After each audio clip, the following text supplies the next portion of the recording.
The Pat McAfee Show. There'll be no rules for our guests, for us, for the things we can talk about. Yes, speaking his mind. I've never had a problem expressing my opinions or my thoughts or anything like that. While being relatable. I haven't had that manufactured fake-ass celebrity that a lot of people have whenever they go on those big networks. I've had a chance to really build my crew, build my following, build my audience. And ridiculous. What am I supposed to do? So I'm supposed to look at something that I can definitely afford and say, nah. Is that what I'm supposed to do? The Pat McAfee Show starts in 3, 2, 1. Good afternoon, beautiful people. It is Good Friday, a feel-good Friday, April 2nd. Almost said 12. It's April 2nd. It's Feel Good Friday. Let's have one here, huh? Yeah. Shout out to Twine for that beat drop. Pretty big show today. Got Xavier Rhodes joining us in the third hours. Cannot wait to chat with him. And then we might have a surprise guest in the first couple hours. Whoa. Really? Yeah, when you were a kid and maybe your neighbors, like it was early or late at night, and you go over and you'd say to the parents, like, is blah, blah allowed to play? Yeah, of course. And then the parent would have to, say, I got homework, Yep. Or, not today. Or, yeah, absolutely. And I think that's kind of what's going on right now. So Really? might have big-time guests. Got to make sure the parents say it's okay, though, to come on. That'll make more sense, I think, whenever Nice. the person comes on. I'm not talking to a child, by the way. Me and kids do not get along that well. But they like me. I don't like them. It's kind of... Anyways, 1-888 Mad Dog 6. We're going to take a lot of phone calls today, wrapping up the week here. Easter's on Sunday. Hope you enjoy that. The Good Friday today, I guess, is when Jesus died. Mm-hmm. Correct. Rest in peace. Rest in peace. Mm-hmm. Moment of silence. Okay, he died. Mm-hmm.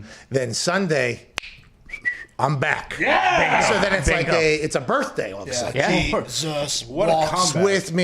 with me out of the cave. And that's what Easter's all about. So we have eggs, of course, because the eggs come from an animal that isn't a rabbit, but also the whole thing, is it because of I thought you went to IHOP after. Well, no, is it a full rebirth? Is that why the eggs are happening? Because it's another birth? You know what? I've never thought of it like that, but that actually would make a little sense. That'd be a good way to spin it. You could do that. Santa Claus doesn't fully understand. It doesn't make a lot of sense, right? I don't know how the jolly old fat man came to be, but The elves make the toys. What's that? The elves make the toys. I agree. Okay, I agree with what you're saying.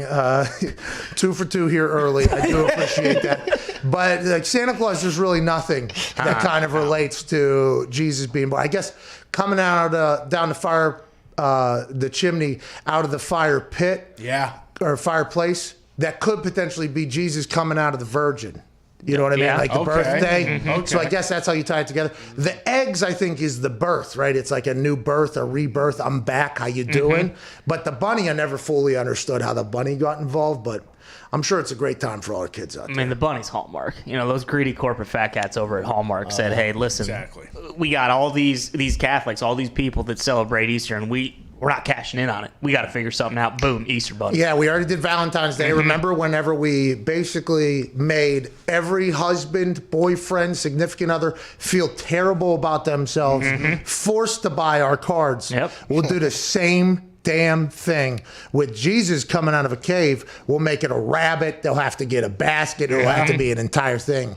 They're smart over there. Oh yeah. Hey, that's smart business. Yeah, it is. That's like Apple, creating the phone, but then the only way to charge the phone is if you get our charger. And then, by the way, our charger, we're going to change that. You got to pay for that, then this and that. It's like they generate, people have to buy stuff to keep it in there.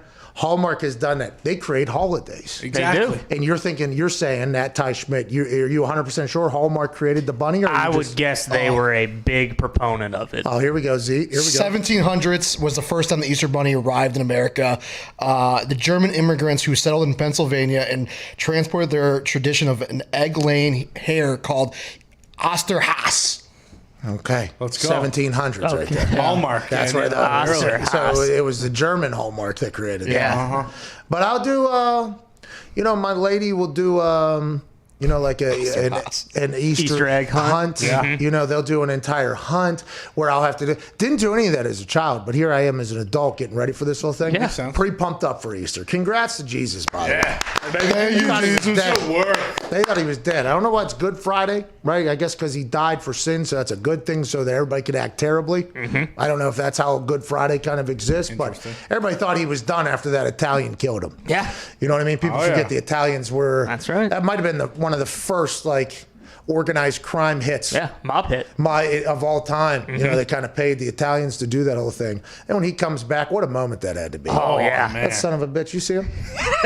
Holy shit, that rock has moved. That's like every time anytime there's a Dateline and somebody's trying to hire a killer and they end up recording, and the hired killer is that, and they have to do like the makeup that they're dead and everything. And then in court, whenever they're facing, that person gets up on the stand. I wonder if it's like, I thought that motherfucker was dead. Do you remember how happy I was when this person that I was paying somebody to kill I was so happy. Here I am in court staring at this person. That has to be, now obviously that's a much different situation than when Jesus popped back. Right. But I would assume a lot of people that thought he was gone. Ask for a refund. Exactly. The old school, dead and gone.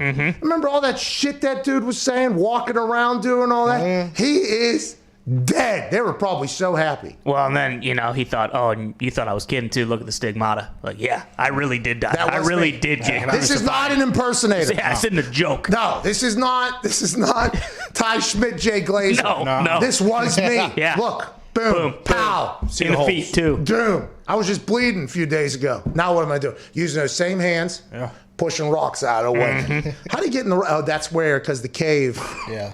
Exactly. Imagine the first guy. Did he army crawl through the earth, through the cave? Underneath the stone? Yeah, no, like, how to get into the cave? Is that what that's where they buried him. Yeah, they buried him after they took him down from the cross. See, I didn't know that. The only thing I've seen is the end. I thought the end was him kind of hanging out like this. No, you know what I mean? And then they took him down and went and buried him in the cave. And then they put rocks in front. This Sealed it. dead and gone. No one ever to go in there again. And just like Bruce Wayne down in the thing, he took the rope off, jumped, Yep, exactly. grabbed the thing. Right. And that's why we're celebrating Easter. Yeah. Bingo. You nailed it. Happy Easter, Connor. Hey, happy Easter, Pat. Can you imagine the first guy, too, who walked back, 3 days later? Hey, I'm just going to go check on JC, And the rocks are all moved.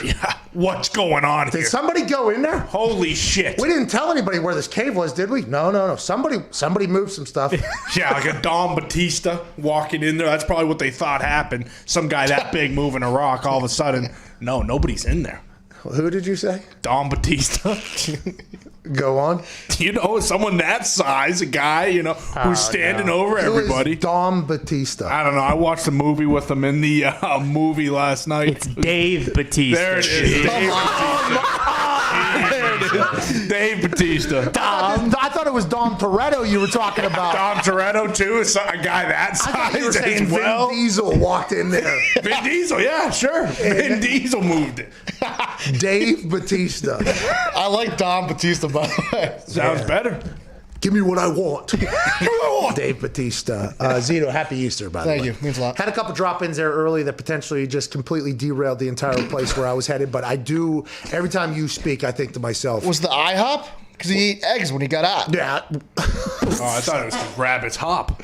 I thought That was both. Yeah, honest, it was as soon a as I double thought of layer IHOP- joke. As soon as I thought of IHOP, I thought pancakes immediately. Yeah, I was like, me too. I Those don't expire. Know, I don't know how we're going to get to the pancakes, but Zito, I anytime, love eggs. anytime your brain thinks of something, I would like you to continue to just fire it out there. But Yeah, right now, the poll that we put out, I think this one is going to garner some real conversation. And once we'll get to some phone calls here immediately following the poll introduction here. We'll try to break a record maybe for the amount of phone calls. This week has been, I'm going to be honest, this week has not been a fun one to be a live sports show host during. A little dry in the sports world. It really is. Now, granted, Final Four is tomorrow. Let's go. Hell yeah. Pro days. Pro days are happening. People are running around, and there's a combine happening now too, I guess, which wasn't supposed to happen, which is why these pro days are so big. Now there's a combine happening, 2 pro days for a lot of guys, and a combine for these coaches. Feels like there's a chance the NFL is potentially, seeing a situation here, and maybe, they get to get us.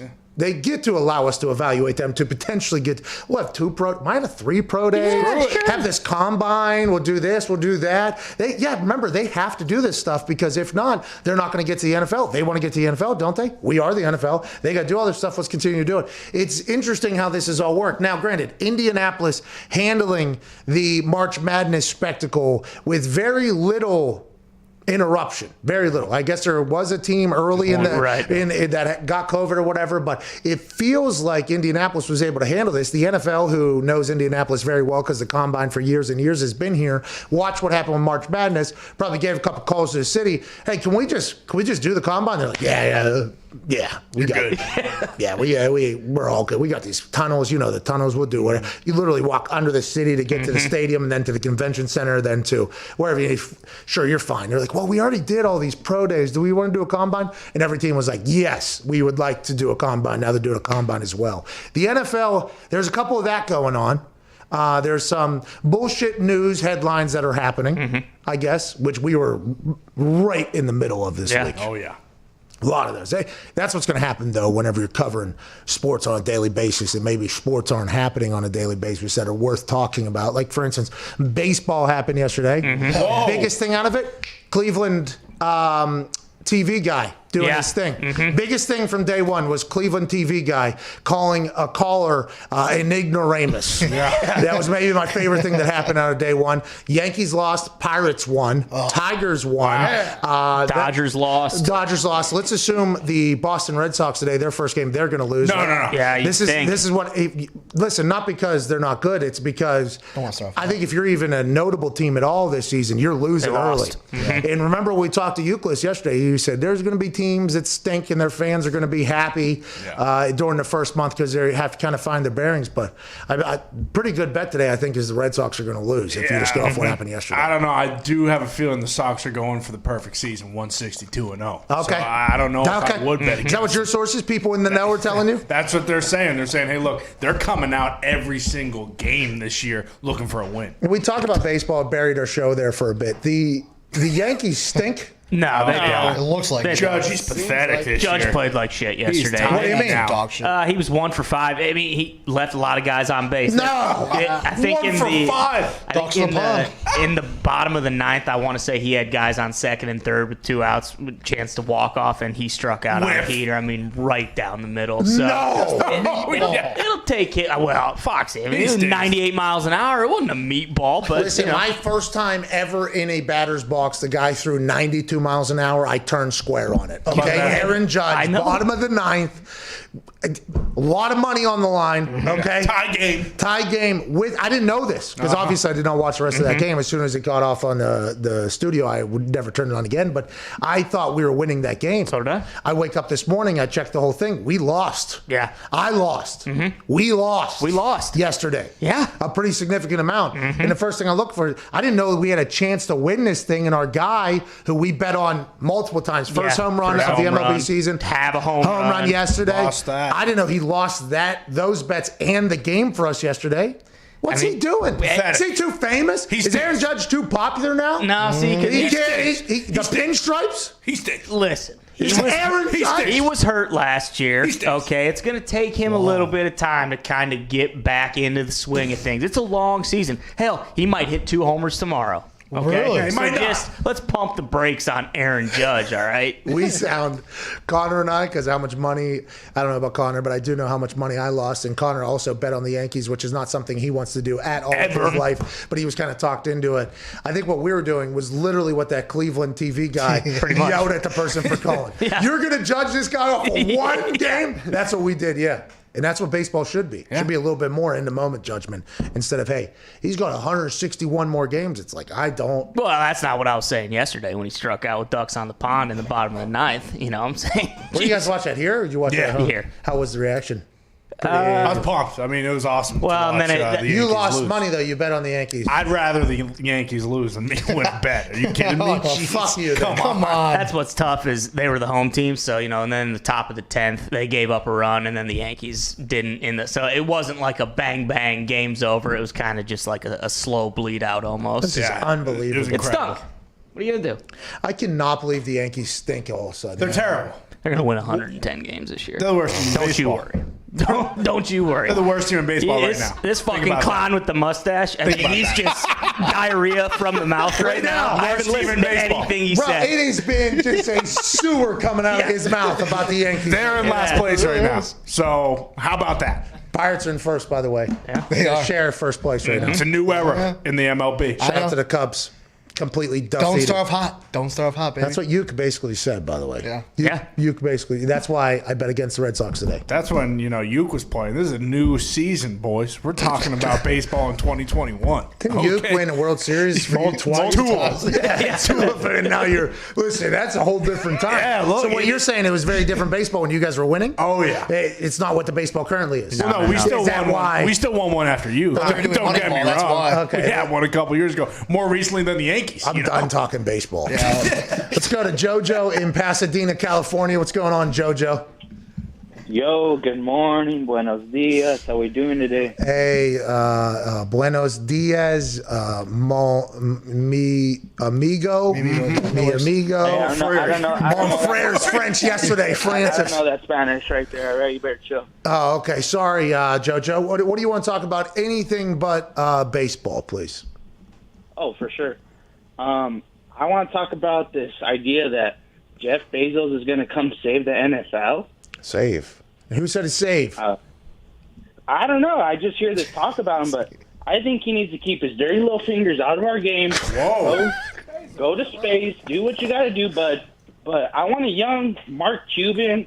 I want a young Pat McAfee. I want a young Thank you. billionaire to get in there. I would like that as That's well. un-American. I would like Have that you as heard of well. Monopoly, pal? Well, JoJo, the thing is Monopoly, I mean, you just started a whole different conversation now because both Bezos and the NFL, potentially, you're talking about a couple monopolies now at this point. But whenever you talk about a young owner, and here's like I think a lot of people already realize this, but since you brought it up and it's a nice little talking point, the only way you can be a young owner in the NFL is if the team is handed down from you from your parents or whatever, if it's a legacy. Because usually, if you're going to have to be a self-made person to afford an NFL team to be able to buy in, a la what Mark Cuban was able to do with the Mavericks and what other business Gary Vee allegedly wants to do with the Jets. And I would obviously love to own an NFL team. But it's going to take some time to accrue the amount of cash to do so. So the only real young people I think you'll ever see, and now granted, somebody will come in and create something that's fantastic and maybe they'll be able to do it, but normally it takes a little bit to generate enough wealth to be able to buy a team if you don't come from the super wealth world. Now, with that being said, Bezos is the richest man on earth. He also is not nearly as old as a lot of the NFL owners are. I think getting the richest man on the planet into the league is good for the league. Yeah. I also think he's not necessarily considered old. Now, JoJo, I appreciate you saying me, and I believe there's other people that are young that are aspiring to one day get there, and hopefully hey, you know what? Hopefully I'll be able to buy a fucking team next year. Yeah, Hell yeah. that'd be awesome. Well, you know what? Why not? JoJo, if I'm able to do that, or if anybody else is able to do that, Powerball comes around, some other shit happens to hit, and you can do it. I hope that happens. But normally it's going to take a little bit to get that type of money, which is why whenever people get into ownership positions, they've been through the gamut, had all their success. That's why normally you hear those old whites say fuck you to everybody about everything because of how long it's taken them to get there. Now, the legacies and like the Spanos family, it's going on with the Chargers and everything like that, that can sometimes be handed over, and that person's maybe doesn't appreciate or respect the opportunity that they have. So maybe that's a little bit of a different thing, but it's going to be tough to get young owners, especially in the NFL when it's $2.2 billion, $3 billion for a team to get in there. And even when they're passed down, like Bob Kraft's son, who will take over after him, he's 50-something. But how old was Irsay when he ended up getting the team? Wasn't he pretty 30-something, yeah. From his dad. He bought it for $1 million or something like that. Or no, maybe he got paid $1 million. I forget what it was. He bought it from his dad, though, yeah. He was 30-something. That's so young. That probably won't ever happen again. Well, maybe. Really? You think, the pass downs, you think? His daughters are older than that already. Well, how old's Tony Khan? That would be like the only one, right? Yeah, but Shad looks like he's going to live long term. Yeah, exactly. It would be dope to have an NFL team, though. Oh, yeah. Could you imagine us walking into a stadium on Sunday as the owners? And they always do like the billionaire owner meetings on the field where they all have their security flanking them that were either ex-Navy SEALs or ex-whatever. And they all kind of just walk across the field. And, one of them probably tells the other one, hey, if you need any more friends that want to come do this job, just tell them and say we need it or whatever. There's been some owners that have walked across an NFL field to come talk to Jim Irsay that have had 8 to 9 people flanking them, and they're just walking in the middle of a football field. It's just like it's like an orb, like they're like it's literally like these people are just orbiting around them, and then they get to our sideline to talk to Jim, who has his own crew with him or whatever. Jim had a guy, by the way, that used to just carry around a bag of money, and he was literally the bag man. It was awesome. It was like Where's the bag man? It was like a satin bag, and because Jim would just hand out hundreds to people. Like that was just one of Jim's moves for a little bit there. Whenever he was really, kind of, I think he goes in phases of like being in public, and then he stays behind the scenes, and then everybody knows the battles that he's had or whatever. But there was a string there where he was really up and had a lot of practices. He was at training camp. He was at games. It was really awesome to see. His move, he'd get that bag from that, like he would almost like summon the bad guy. The bad guy would come and he would just start handing out hundreds to people. That's awesome. It was fucking electric. He did it at training camp. In training camp, aside from me and Vinny, nobody really gets to pay attention about a lot of the shit that's going on around the field, because at night, those night training camps, it's not like I can go over to the other field and kick for 3 hours, which is how long I practice. So I'm just literally just hanging out or whatever, watching training camp happen. And when Jim used to show up in his golf cart, and there'd be like a golf cart, like two golf carts flanking him with people. His golf cart would be souped up. He would get there. You could see him like have his conversations with people or whatever. Then he would just get bored, it seemed like, and he would get in his golf cart, drive over to where the people are, and it was just like, here's 100, here's 100, here's 100, here's 100. And the place, by the way, everybody is just flocking to him. Jim's handing out hundreds. It was amazing to watch. He asked me to take a picture with somebody, and it was at the warm-ups of a game. It was, I forget who it was. It was somebody in his circle, had a child who was a fan of mine on Twitter or whatever. They happened to be with him. And he's sitting there on the sideline. He's got his people flanking him. And me and Vinny are just like sitting down bullshitting, waiting for the warm-ups to be over or whatever. And Jim turns around and he walks, he goes, brother, is there any way you could take a photo with somebody for me or whatever? I'm like, Jim, yeah, like, sure. Yeah, Jim, this whole thing is. Look around. This whole thing is yours, dude. Like, dude, whatever the hell. Oh, but you're the best. They say you're like the Beatles, brother. They want your photo. And I'm like, oh, yeah. I don't know if that's the case, but no problem at all. And he walks away, and Vinny goes, you might be the most ridiculous fucking human I've ever. I said, excuse me, I gotta go take a picture? Excuse me, I gotta. So I take the photo, and I come back and sit down. And I think when I took the photo, me and it was probably like a 13, 14-year-old girl or whatever, and I'm sitting there, and the group of people I'm looking at, it was 2 owners, standing there. Jim Irsay had like a sport coat on, clean ass shoes, he was like crack. Everybody that was staring at me was both the owners' entire entourages, basically. And then there was like 3 camera people in the middle, and our whole team is warming up behind me, right? So at this point, a lot of people are seeing what's going on. So it looks like I'm posing for a photo with somebody in front of 2 billionaires and this whole crew. Photo happens, and then obviously, they do a round of applause, like, yeah, thank you, and I like walk through and I sit down. Then there starts to be a little bit of a trickle of people walking over. But what the fuck are you? Yeah. You're taking photos of billionaires now? I'm like, hey, listen, man. Jim Irsay said I was like the fucking Beatles, dude. Yeah. What do you want from me? But it was those pregame antics. If we ever owned a team, you can do whatever you want. Oh, yeah. They do whatever they want. they just walk in and say, they do whatever they want. Walk, middle of warm-ups, go shake the other coach's hand, and the coach is like, yeah, shit, might need a job someday. Yeah, absolutely. Player, do it. Imagine if we owned a team. It would be fucking awesome. And it is, obviously, that's very early dream is that happens. But I think we are roughly 45 years away from, maybe 30 years away from that. All right. Could be longer. That's not bad. Could be shorter. Yeah. Could be a year. Could be a year. True. If one of these teams go up for sale and then you take a little trip up to Silicon Valley where all those venture capitalists are, and you go, listen, you guys just print money up here. There's 70 different venture capitalist people that all have $700 billion. None of it makes any sense, and they're all in like the same area. It doesn't make it. Imagine going up there and rallying the troops to just give you, can I just get like $4 billion or so? It's a business. I got to get business. Think about it. Here's my business model. Okay, we're just going to get into the NFL. And guess what? It's going to work. So How's that return on sound? the ROI is going to be good. And if not, by the way, just a drop in a bucket for you. Let's just keep it moving. Maybe we do try to set up some meetings here and try to buy an NFL team. Maybe that's the move. Walking through a cheese practice. Hey, Pat. Sorry, Pat Mahomes. Why don't you throw me a ball? Hey, throw me one right here. catch. Hit me in the chest, all right? I'm going to go deep. Throw me the ball. You know the headset? It's what, offense coordinator, quarterback? Yeah, I would like mine. I'm in there. I'll stop talking at 15 seconds on the play clock, but I would like at least access from my.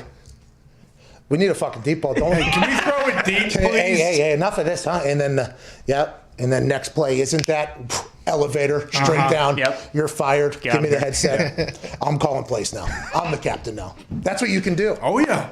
Out of all the owners, who would call plays? Would Jim? No, Jim's doing a halftime performance. Jerry's calling plays. He probably is right now, if I had to guess. See, Al Davis actually was. Yeah. So, I think once he passes away, that doesn't happen anymore. But there's all those legendary stories from the coaches that, a call would come down, and they'd answer, and it's Al Davis saying that something needs to happen. You just, put it down, and you're like, okay, let's change the game plan. All right, throw the ball. Let's throw the ball. I have talked to a coach before who had worked in the NFL as an offense coordinator.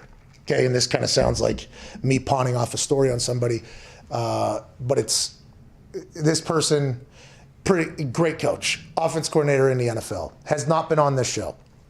Okay, so I'm trying to. The night before a game, Saturday, got a call from the owner of the team he was working for. And the owner of the team for 1 hour. This is Saturday night after team meetings. This is 10:30, 11 o'clock at night. Gets an entire hour-long conversation. Starts out as, how you doing? Full convo. Then it slowly goes into a particular draft choice that was drafted in the first round. And then feels like tomorrow is a good time for this person to, and then kind of a weave through a conversation. And the offense coordinator had to change the entire fucking thing before Sunday morning. It just had to add 7 plays. He was like, boys, here you go. This is this whole thing. So, I was not there, but I imagine that was an electric factory. And I'm like, if I'm the owner, potentially earlier than Saturday night. Oh, yeah.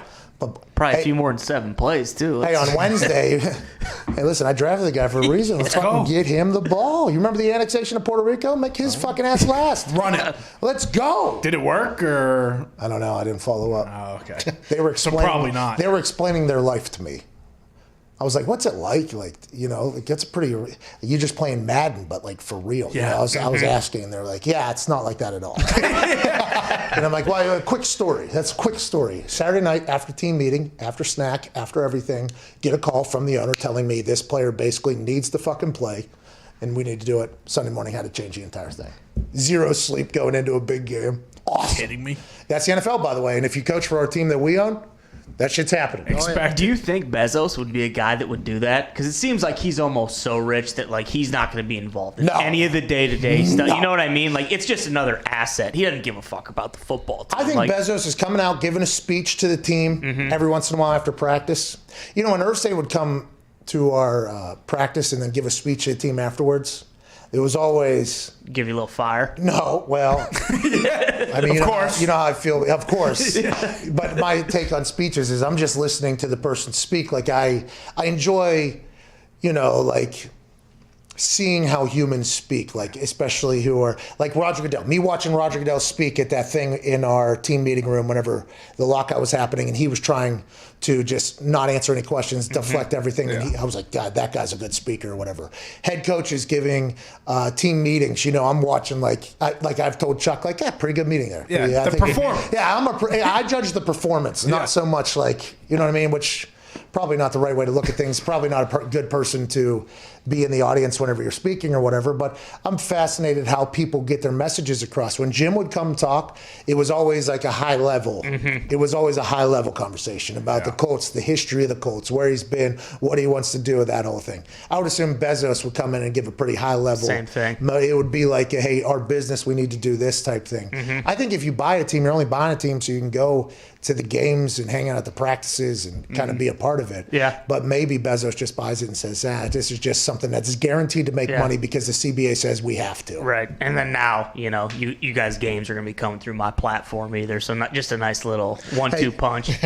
You're welcome for being on this team. Yeah. You're playing on my network. You're on my team, in my stadium. Basically, I could buy this whole fucking league if I wanted to. Yeah. Every league. That stage. Good luck out there. Good luck out there. He would reset the standards on practice facilities, stadiums. It would be awesome. That's where he would really show his skill. It would be great to have Bezos in the NFL. Yeah. Yeah. All the other owners would hate him, though. It'd be good for business. Maybe Jerry and Kraft and the guys that are really calling the shots business-wise, maybe they'll enjoy him because, business mind.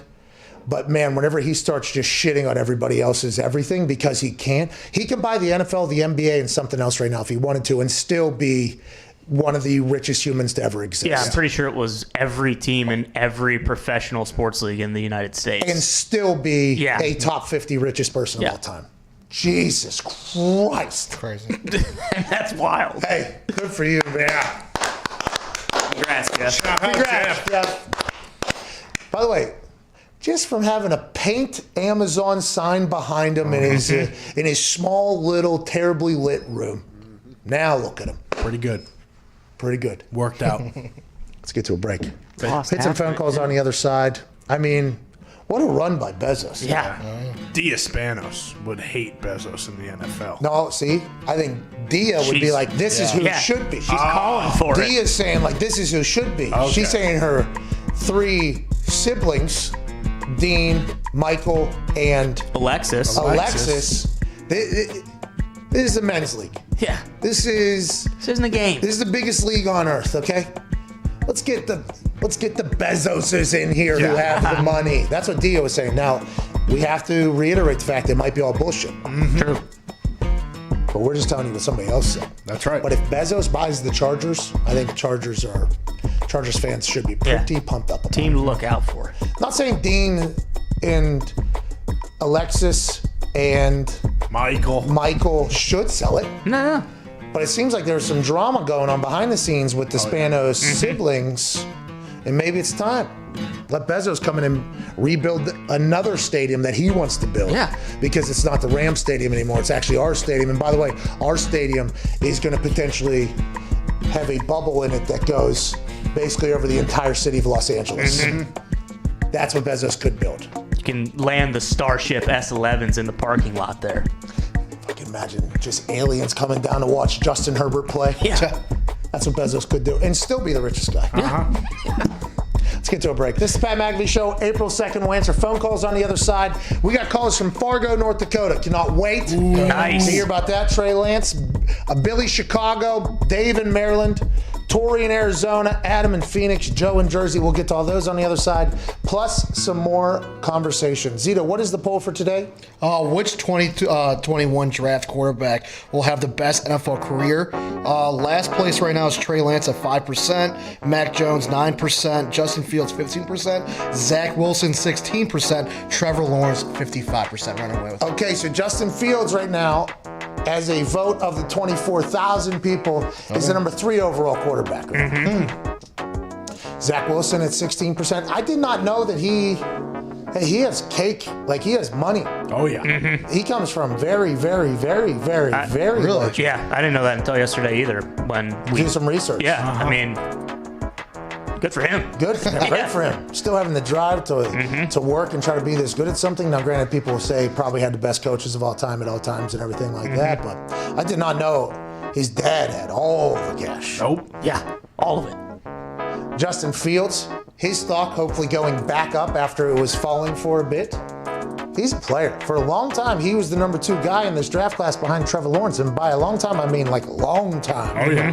Then everything changed. Now he's climbing back up into 24,000 poll voters' eyes. Trey Lance is in last with Mac Jones in 4th place. Everybody's saying Trevor Lawrence is going to have the best NFL career of these 5, 6, 5. Let's get to a break. Jacksonville's trying to help him. Urban Meyer's doing everything he can down there. The situation matters more than anybody else could ever imagine. Who's going to get fucked over? Probably at least 3 of them. But let's hope they all have success, win $1 billion, and win 10 Super Bowls. Hell yeah. It's the Pat McAfee Show. We'll see you in 4 minutes.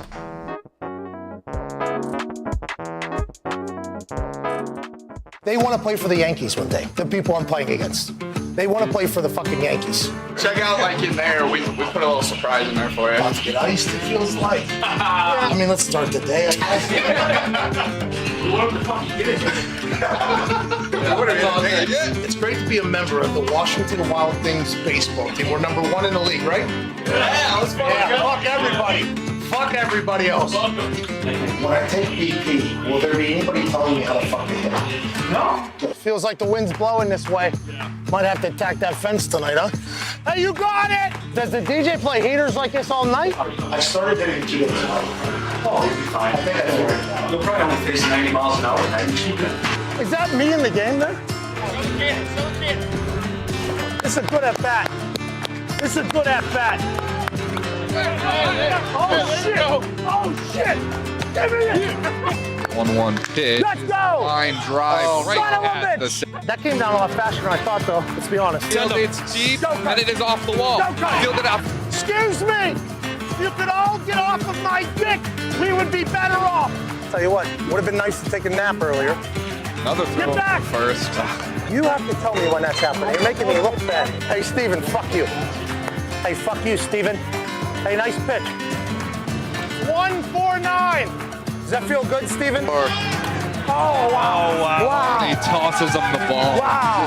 Back to being a player now. Making plays. Touchdown. What inning is it? Top of the second. Jesus. But it was finally my time to get in that box. Number 1, the right fielder, the former punter from West Virginia, a former Indianapolis Colt, and a current Barstool Sports personality, Pat McAfee. The anticipation is real.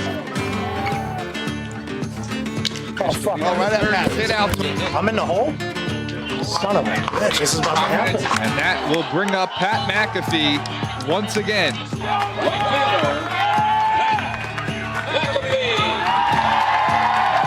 First pitch from Reynaldo Lopez, swing and a miss by McAfee. Hey!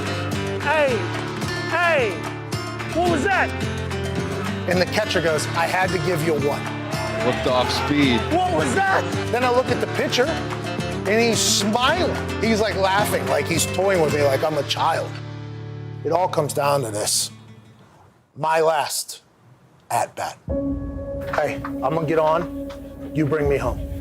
This is your life on the line, fucker. Let me tell you something. You're going to take an L, okay? You're going to take one. So I think that the close your eyes and swing method is perfect for you. Oh, this is hardball. Oh, yeah. Oh, my God. Oh, my God. Jesus.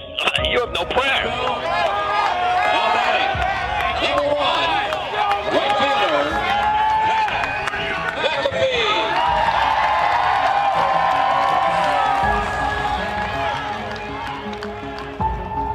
Oh, boy.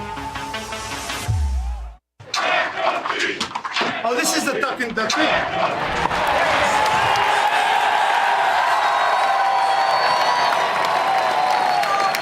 Let's go!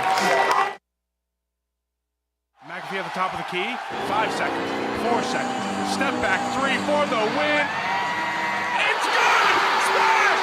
It's not Sunday because the bank is open!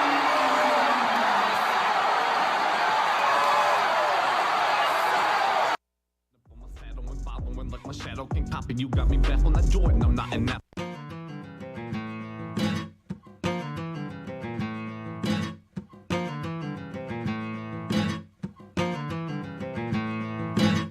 Welcome back from your bathroom break. This is the Pat McAfee Show. Here's Pat.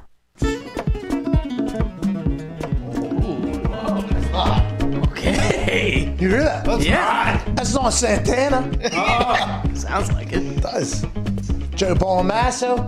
Joey? Joe Palmasso. This is DJ Griff somehow. I don't know how I made this. Really? Yeah. Ooh, that's nice. He sent another one called Best Buy Hawkeye Guy Tie. Oh, nice. A little bit too bassy for me, though. Really? Yeah. Best He's Buy. just now finding that out, by the way. Back to the drawing board. It's a little bit too much. Yeah, that's Ty. You gotta let that play for This one Ty. came through this morning, though, and I was like, hey, good work, DJ Griff. What's it called? El Maestro, Teacher. The teacher. which is what he is, by the way. Huh. I read his Twitter bio yesterday for the first time. rock teacher, Pittsburgh School District. Hell yeah. So he's like, I think, Jack Black in that School of Rock movie. Nice. Can we recreate that movie with a Yinzer teacher? I would assume that's what it is every single day. Do we fit?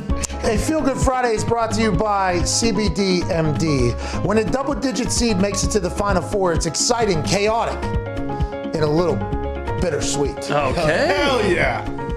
I did not get to this I point was at all. going to say, change of pace here. Wow. Oh, there it is. Okay, we're back. On one hand, if this is going to be a Mickey Mouse tournament, Mick Cronin might as well win it. But on the other, who do you want to see Gonzaga, Michigan, at some point, maybe? Yeah, maybe. Too bad we're not going to get it this year. And speaking of things that are a little bit bittersweet, let's talk about our good friends at CBDMD and their new Sweetly Sour Gummies. CBD Sour Gummies pack all the superior CBD love into mouth-puckering, pre-measured pieces. Each 30-count bottle of sour gummies is vegan, gluten-free, and features 4 sour-coated flavors: orange, strawberry, raspberry, and tropical. And to make it even easier to take a walk on the sour side, Hell yeah. they're offering you 25% off your next order when you use the promo code McAfee at checkout. That's CBDMD.com, promo code MCAFEE. 25% off your purchase of superior CBD products from CBDMD. Shout out to them. Shout out. Take a walk on the sour side. Love those sour gummies. When that piano was going, I thought you were racing the song to do the ad read. It sounded great. Yeah, I wonder. I listened to the beginning of it. Yeah. I didn't really listen to the full thing. Griff could potentially sneak in. Yeah. Which now I have to realize that could potentially happen. I'll show you bass. Yeah, and I'm going to have to do a little, well, not just bass, but also, potentially anything that they can sneak in there. But anyways, the only thing you can't sneak past me is any other CBD trying to say that they're better than CBDMD. That's right. Said. Let's get some phone calls. Dave in Maryland, what's going on, pal? Pat and the boys, how y'all doing today? Hey, not too shabby. How are you, bub? Not too bad. Feel good Friday. Got off at noon, so I'm getting a little golfing. Oh, nice. How's the swing? Hacked a little earth in there? Oh, no, everything's slicing to the right. Kidding me? You know what you got to do? You got to turn your hand a little bit over there. Get a little more dominant grip, they say, on the left hand. Something to think about. What do you want to talk about? So WWE dropped a bombshell. Chris Jericho is appearing on the Stone Cold podcast. What? Are we finally seeing the fourth wall being broken? Are we going to see Pat and the boys on AEW? Oh, I don't know if that's what the fourth wall is, but I believe what you're referring to is maybe like borders, like war borders being broken, as opposed to the fourth wall. The fourth wall is the talking to the camera. Yeah, the camera. The fourth. So I understand what you're saying here. Chris Jericho going on the Stone Cold podcast is awesome, I think, for any wrestling fan. I'm excited to hear the conversation because there's two dudes that absolutely love the business. Chris has a lot of history in the WWF, the WCW, and the WWE, so I would assume that's potentially why this is going on. But don't get it conflicted, though. I don't think there will be any WWE, AEW crossover happening aside from this particular conversation, who I assume Steve and Chris have a lot of history, I would assume. Mansour might know a lot more than me there. I'd assume those two know each other very well. Yeah, those guys are pretty great friends, and I would imagine, look, you got to give your hat, tip it off to both companies to be that forward thinking and say, let's make this happen. That's awesome. I would assume both Vince and Tony had to say, yeah, let's do this. 100%. There's no way that's happening without it. And I would assume, and this is not a shot at AEW or anything, but Chris Jericho going on there is a much bigger thing for Tony Khan than it is for WWE. I would assume Tony Khan said yes, and then I would like to know how the conversation went with Vince. I think Steve and Vince now at this point have a great relationship, I think is right. And that's his podcast, even though it's on the WWE Network, which is on Peacock now. But it is fascinating. It's very similar to a situation, when people get banned from going on shows in the rest of the world. You know what I mean? It's kind of a similar situation, but it is nice to see those two coming together. You said it 100% right. Tony Khan sees the benefit of having the eyes that the WWE has on someone, a megastar like Jericho, who's part of his brand. Bring him back. And AEW is getting referenced in that conversation, right? According to the Sports Illustrated article that talks about how the interview came together, the quote from Vince was when he was approached on whether or not Jericho could do this, yeah, it's cool. Go ahead. See, Jericho's going to end up in the WWE Hall of Fame at some point, maybe. I don't know how this interview went. Yeah. I'm not 100% sure, but Jericho has done so much for wrestling and so much for the family and the business.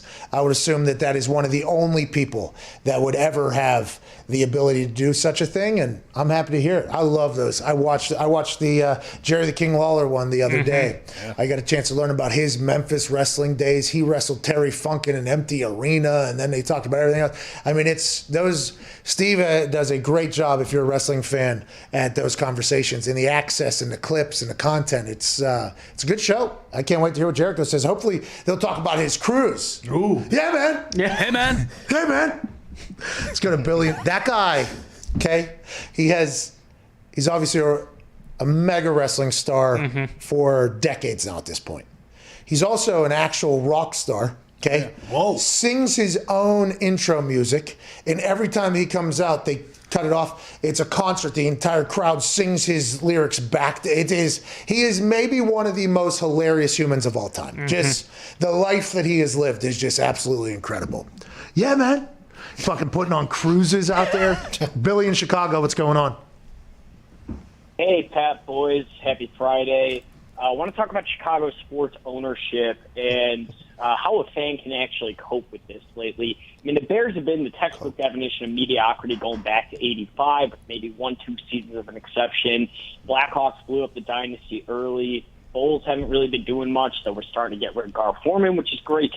As of late, the Cubs and this 5-year, $70 million offer to Rizzo is just an embarrassment. I know you guys don't want to talk baseball, but as a fan, how do you deal with ownership that just continuously across sports doesn't seem to care about their players? And how about, hey, Billy, real quick, I don't want to cut you off, but how about Portillo saying we're no longer just a Chicago restaurant, we're nationwide? Yeah. Wow. Don't do that. I mean, Dick does not Sears deserve this. Tower? Whoa. Sears Tower Still gets Sears Tower. sold? I mean, you're right, Billy. I didn't even think about Chicago, but whenever we start talking about Detroit and everything that's happening up there, maybe we should start turning our attention to the third largest city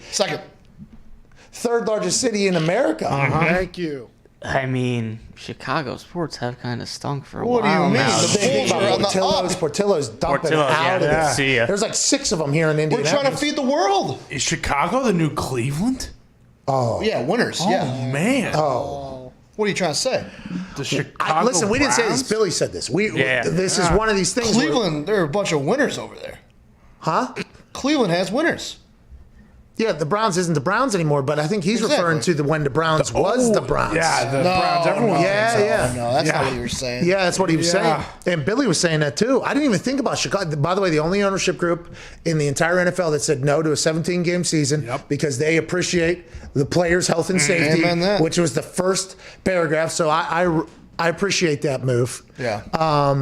The Bears news that we could talk about today is Ryan Pace and I don't know if it was Pace and Nagy had a press conference, but I know Ryan Pace was definitely speaking. And the question was asked basically, why did you come out and say that Andy Dalton is your starting quarterback? And Pace said, because that's what he is. Listen, Ryan Pace was asked, and this is via James Palmer TV. I think he was formerly of the NFL Network. I'm not sure if he still is.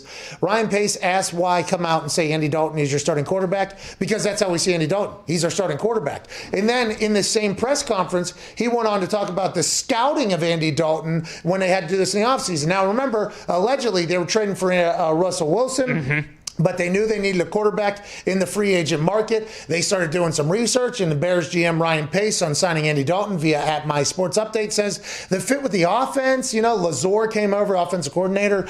The leadership that he provides, his decision making. He's been to Pro Bowls. I've been to a Pro Bowl with him.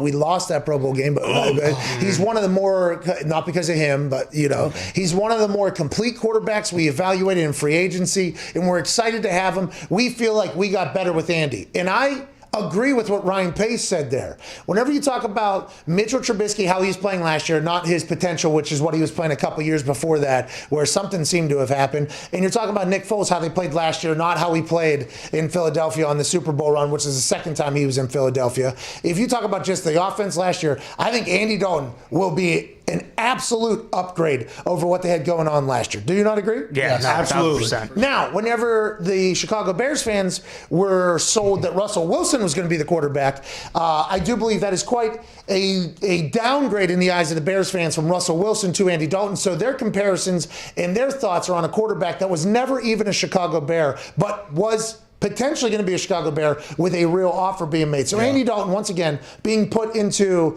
a rather interesting situation there in Chicago. But they go on to speak, and I guess Nagy, although they bring in Bill Lazor from the Cincinnati Bengals, formerly, who had a lot of great success with Andy Dalton when they were going to the playoffs. He was making those Pro Bowls, going to 10 games, especially after what you saw the offense do last year, bringing in a new offense coordinator. You would think that that was one of the big reasons why they went and got Andy Dalton. Nagy said today, Lazor's not calling the plays. No. I'm calling the plays. Via My Sports Update, Bears head coach Matt Nagy says he'll take back play calling duties after OC Bill Lazor had it to end last season. And we know, Bill, listen, last year at the end of the year, your offense wasn't better than mine. No. And I know we're bringing in a quarterback that you like, but I want to let you know I'm still calling the plays. This is obviously...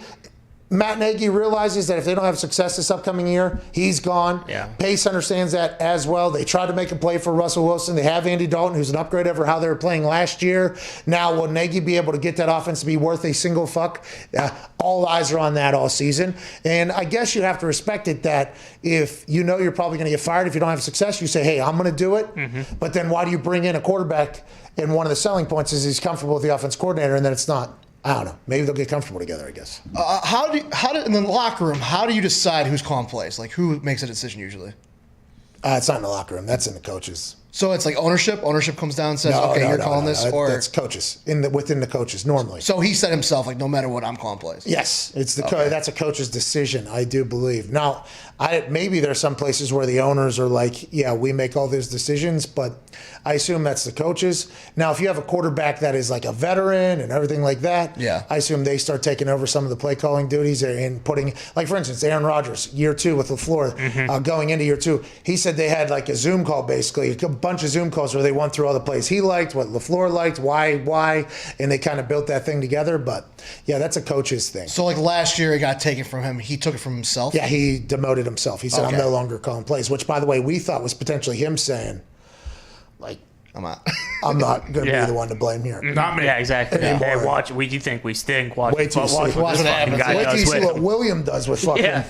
Is there any worry that Andy Dalton won 5 games with CeeDee Lamb, Amari Cooper, Michael Gallup, Ezekiel Elliott, and now he's going to Chicago and he's got Allen Robinson? Yeah, but you're talking about just 1 year where he almost got decapitated and got COVID in Dallas. He has a lot of tape from Cincinnati where they did not have everybody Those you weapons. just mentioned right there. Yeah.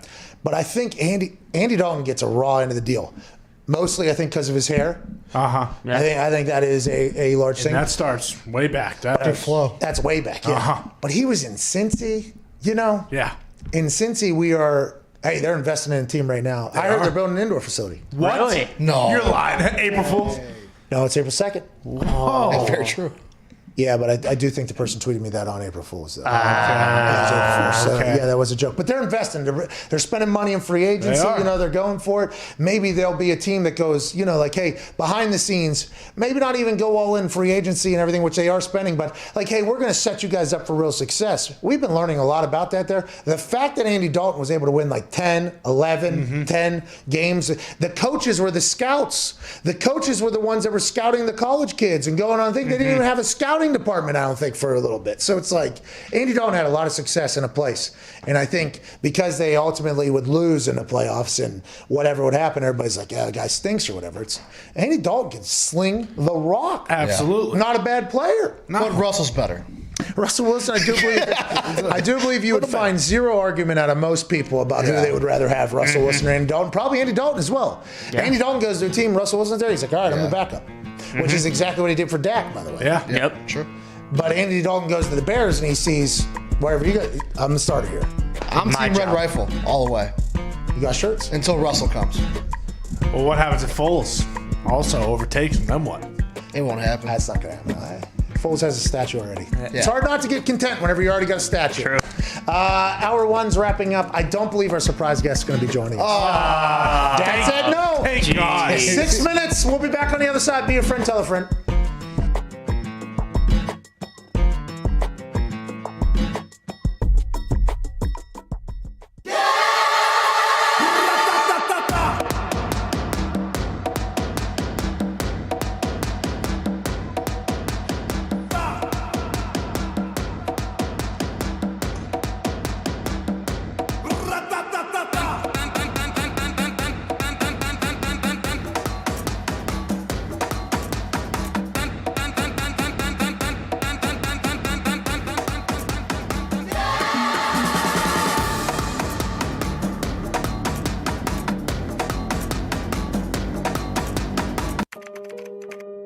heard you had $6 left in your account. Is that accurate? It is. Current balance is $6. Do me a favor and refresh that. Oh, wow. Oh, my gosh. That's crazy. Wow. Oh, my gosh. Thank you so much. I'm going to call my mom. Let's go, dude. Jaleel, how are you doing on this beautiful day now that you're a new millionaire, Jaleel? Man, it's truly a blessing, especially in the middle of a pandemic. And how did this whole thing kind of unfold here with FanDuel? I woke up Monday morning, got a call. I actually didn't answer because I didn't know the number. So, fortunately... $1 million is calling? Yeah. Fuck 'em. Right. You know. Hey, this money is not supposed to happen like this, okay? Right. It's just now starting to set in, like, I'm really a millionaire now. Yay! Jaleel! How much will go back into betting, you think? Because, by the way, they're giving out another $1 million. Maybe it'll be Jaleel again. And maybe you go 2 for Rocker. I'll definitely place a few more bets. You know, I don't know if I'll win as much at all, but it's truly amazing. Once again, it's amazing. Jaleel, congratulations. Enjoy this. I hope you win the next one, by the way. And if not you, obviously somebody else. Thank you so much, guys. I really do appreciate it. Definitely was not expecting it, man. It's crazy. FanDuel, your favorite sports book, yeah? Definitely. Yeah, I would assume. What do you do day to day? Are you going to continue doing that? What do you do day to day? Yeah, I plan on still working. It's going to be hard not to tell your boss, though, today, I'd assume.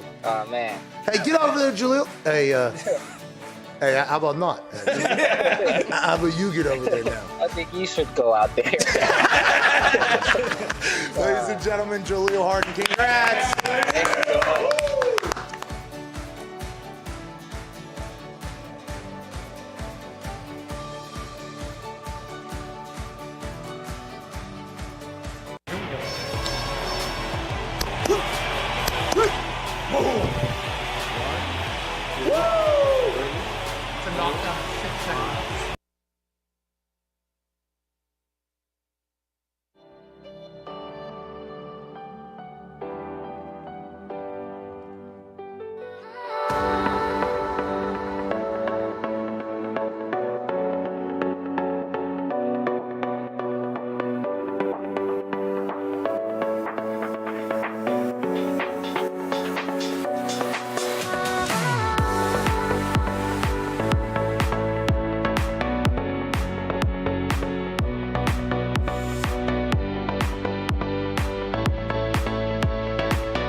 Best wrestling show, period, is back.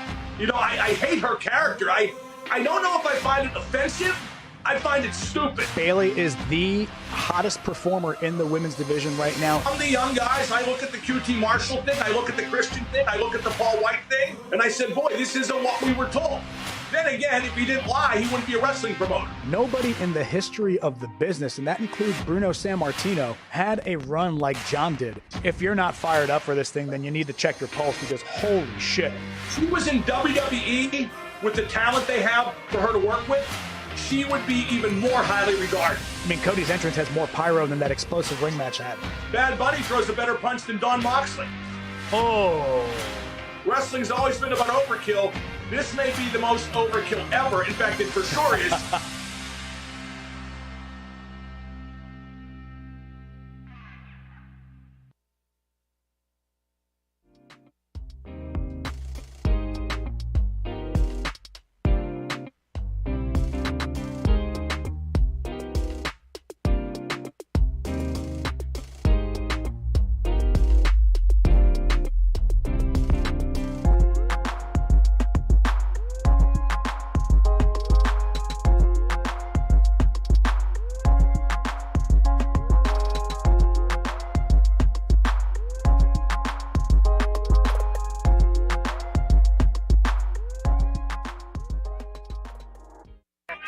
The Pat McAfee Show. There will be no rules for our guests, for us, for the things we can talk about. Yes, Speaking his mind. I've never had a problem expressing my opinions or my thoughts or anything like that. While being relatable. I haven't had that manufactured fake-ass celebrity that a lot of people have whenever they go on those big networks. I've had a chance to really build my crew, build my following, build my audience. And ridiculous. What am I supposed to do? So I'm supposed to look at something that I can definitely afford and say, nah. Is that what I'm supposed to do? The Pat McAfee Show starts in 3, 2, 1. Welcome back. Hour 2 here on Friday, April 2nd, 2021, years after zero. Also a Good Friday here in the religious folks' house. That's right, today's the day that Jesus died. R.I.P. Today's the day that Jesus died. And they were singing, bye, Jesus Christ. That's what they said. And then a couple days later, he came up out of the cave, said, I'm back, bitches, that thing. And that's what Easter is on Sunday. We hope you have a fantastic Good Friday. We hope you have an amazing Easter Sunday. And we can't wait for you to listen to another hour in 57 minutes of complete bullshit about sports. At Boston Connor's here. Ty Schmidt is here. At Viva Lazito is here. The boys in the back are here as well. Hour 1 saw us talk about the Chicago Bears. Yep. Ryan Pace, Matt Nagy spoke to the media. We learned a lot of things. We also talked about Bezos potentially becoming an owner in the NFL and what that would mean. We talked about a lot of things, but we did not chat about the rule changes that came to be this week in the NFL. 17-game season happening. Let's go. We talked during the break. Our predictions for the Chicago Bears record next year. Yeah. I said, still got Aaron in there in my head immediately. Still going to have to figure some things out. And I said, my first thought was probably going to go 500. So I said 8, and then in the middle of it, I was like, no, whoa. So 8 and 9 was my immediate thought, but that sounds much worse than 9 and 8. And you know what sounds even worse than that is what some prediction at the Toxic Table was, 7 and 10. Think about how bad it sounds, though, when your team wins 7 games, instead of it being 7 and 9, which is bad, but everybody's like average. Next year, there's going to be a team that goes 7 and 10, and it's going to sound fucking terrible. It is very. Now listen, one more game. For players, it might as well be 10 more games because their body, obviously, they're not happy about this. Fans, for good reason. They're only making, by the way, and by only, it's a lot of money by any other standard, but also what they do for a living is high risk. And, there's also a lot of people that watch it, and there are not a lot of people watching. People do other jobs that don't make as much money. So it is a little bit different. So it's difficult to judge what they're getting paid versus what somebody else is getting paid who has a much more important job. So I'm about done with that. Yeah. But the 1/17th bonus that they get for the 17th game so that you just get paid the same exact amount the entire time. Brilliant agreement or whatever, but that 17th game didn't earn the NFL just 1/17th more. No. That 17th game added a lot of money there. So the NFL wins again in that entire business thing. But for fans, this is awesome.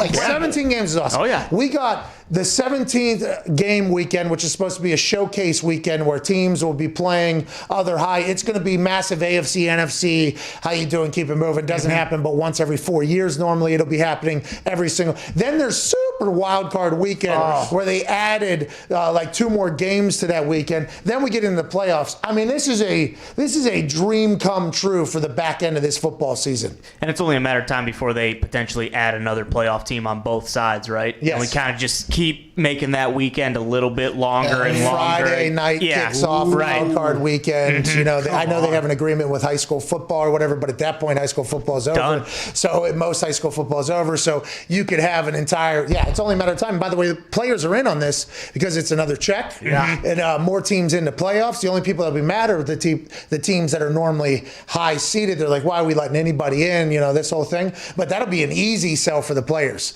Hey, another playoff check for 4 more teams here. Another opportunity. That is to go on a run to win a Super Bowl. That'll be an easy pass. The NFL knows that. It's only a matter of time before the showcase week. Then super super wild card weekend, and then the play. I mean, it's only a matter of time before that just becomes an absolute feeding frenzy, media rights deals and everything like that. Well, and even for the higher seeds too, like the 2 seed didn't have a bye this year, but if they were to add that 8th team, then all of a sudden the 1 and the 2 get a bye again, right? So they would even like that a little bit. They like it. Now, granted, they're not getting money, I don't think, that weekend, but they do get a bye, which is great news for them, and the money goes up the next week. I think, if you don't play, I don't think you get the check.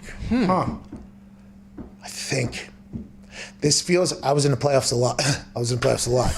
But I only had a bye week, I think, once or twice in the playoffs. I don't recall. And the one was my rookie year, and there's no way I remember. You know, the only thing I remember is that our playoff checks were the exact same. Me and Peyton were making the same exact amount. How about that? Now, off the field, he was making a lot more, but obviously, and everything like that. But for that game, for me to come out there 2 times, me and Peyton making the same exact amount of money. That was awesome. But I don't recall if they pay the bye week or not. I think they don't because you're not working. So I think you don't get it, and then it goes up the next weekend. But the 17-game ruling is huge.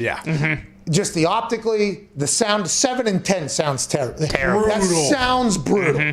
8 and 9 sounds terrible. And then 9 and 8, it's like, we're almost there. We got but 10 and 7 is like, that doesn't even really sound. That's a fringe playoff. Sounds worse than 9 and 8. You got to go 11 and 6. You got to go 12 and 5. Like that, 12 wins is a huge amount of wins. Now it's like 12 and 5. It's like, good football team. Pretty good team. It is. That's just one game, and they'll do this again, by the way. We'll have 18 games at some point.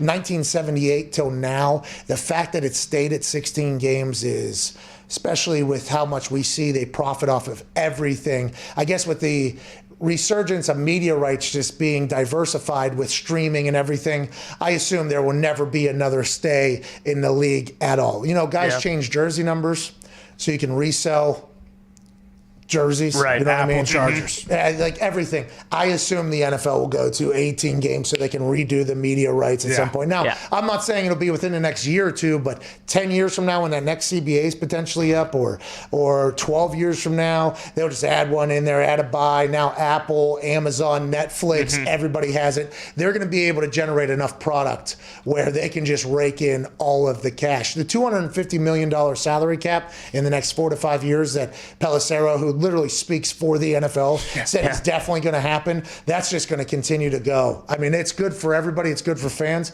Players initially aren't going to like it, but I think the amount of money that is about to come from this 17-game jump is going to make the NFL go, if we had a bye and another game, that's 20 weeks of football, just regular season we can resell. I think it's going to happen again. And I think that's why this 17-game season is such a big deal, because I think this is going to be like a gateway drug for the NFL to realize they can do media deals, and there's going to be more people, more games, more wild card weekend. It just feels like this is potentially going to lead into some more shit, which is good for fans, good for media.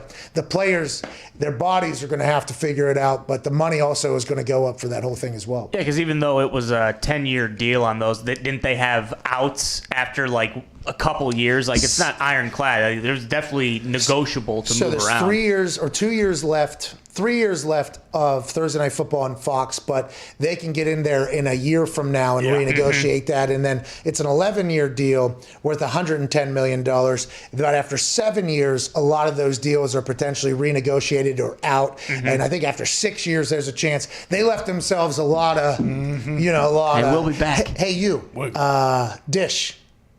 6 years from now, you guys survive? 6 years? You guys going to be in 6 years? No, probably not, right? What are you guys saying? Our projections say we're good for at least another 11. The NFL's like, cool, all right, fucking 6 years from then, we would like to potentially get a renegotiation in there. So I think that is why the 17 thing is such a big deal. There was other rules proposed. We do not know if the Sky Judge was voted upon or what the outcome was for that. Hopefully we get that. There was other things pitched by the Rams pitched something that would have directly helped them last year, I guess. So they pitched a rule change for a double throw, basically. If you throw, it gets batted, you catch it. They want to change the throw from being a penalty to a replay. They want to get rid. There's a bunch of bullshit going on, but there was a couple very important things. The 17-game one, I think, is the most important one. overtime potentially changing, which is another conversation, and the onside kick are two other ones that are important. Everything else, I think, is stuff that isn't really, it doesn't even really have a lot of sizzle. Just a lot of stick. A lot of like, hey, here's not a lot of sizzle. The sizzle is the 17, the OT, and the potential sky judge. You think that because of the the 18 games, possibly 2 bye weeks within the next 10 years, you think preseason will also probably be scrapped? Probably go down to 2 games, I think, where if you have a certain amount of years in the NFL, you're not allowed to play in them. It'll be a whole thing. I don't have my years in, but I'm getting a lot of points. And I think that is going out of hour 1, we said somebody's dad wouldn't let him on to come out and play. Of course. Like we were kids, you knock on your neighbor, hey, he's not allowed. He's allowed. No, not today. Shuts the door. Didn't really want It's like, oh, what the hell happened over there? Yeah. You know what I mean? So this is kind of the same situation. Like, had to ask, make sure everything's kosher. Oh. Dad, come on. I do believe it's Ladies and gentlemen, joining us now, the worst human on earth, Ariel Helwani. Yeah! Nice. There he is. Cool plan. Was that dope back there?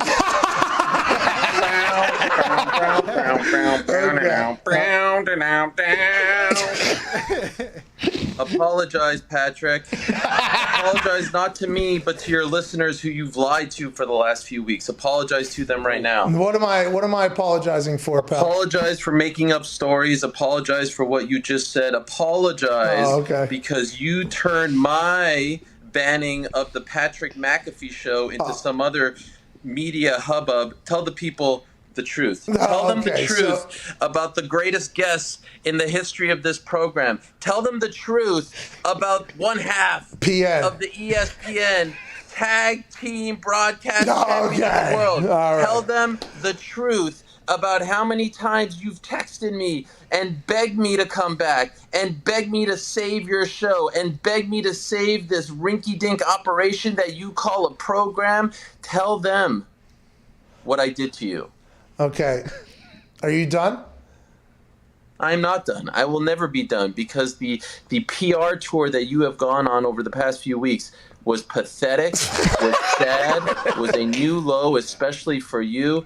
Tell the people how many times you called me and begged me to lift the ban and allow you to have me back on your program. Tell them. Go ahead. Tell them right now. Well, Ariel, hey, excuse me. Tell the world, Patrick. Ariel, stop lying to the public. Ariel, are you hiding? Stop are you scared to get public, on? Patrick. Are you scared?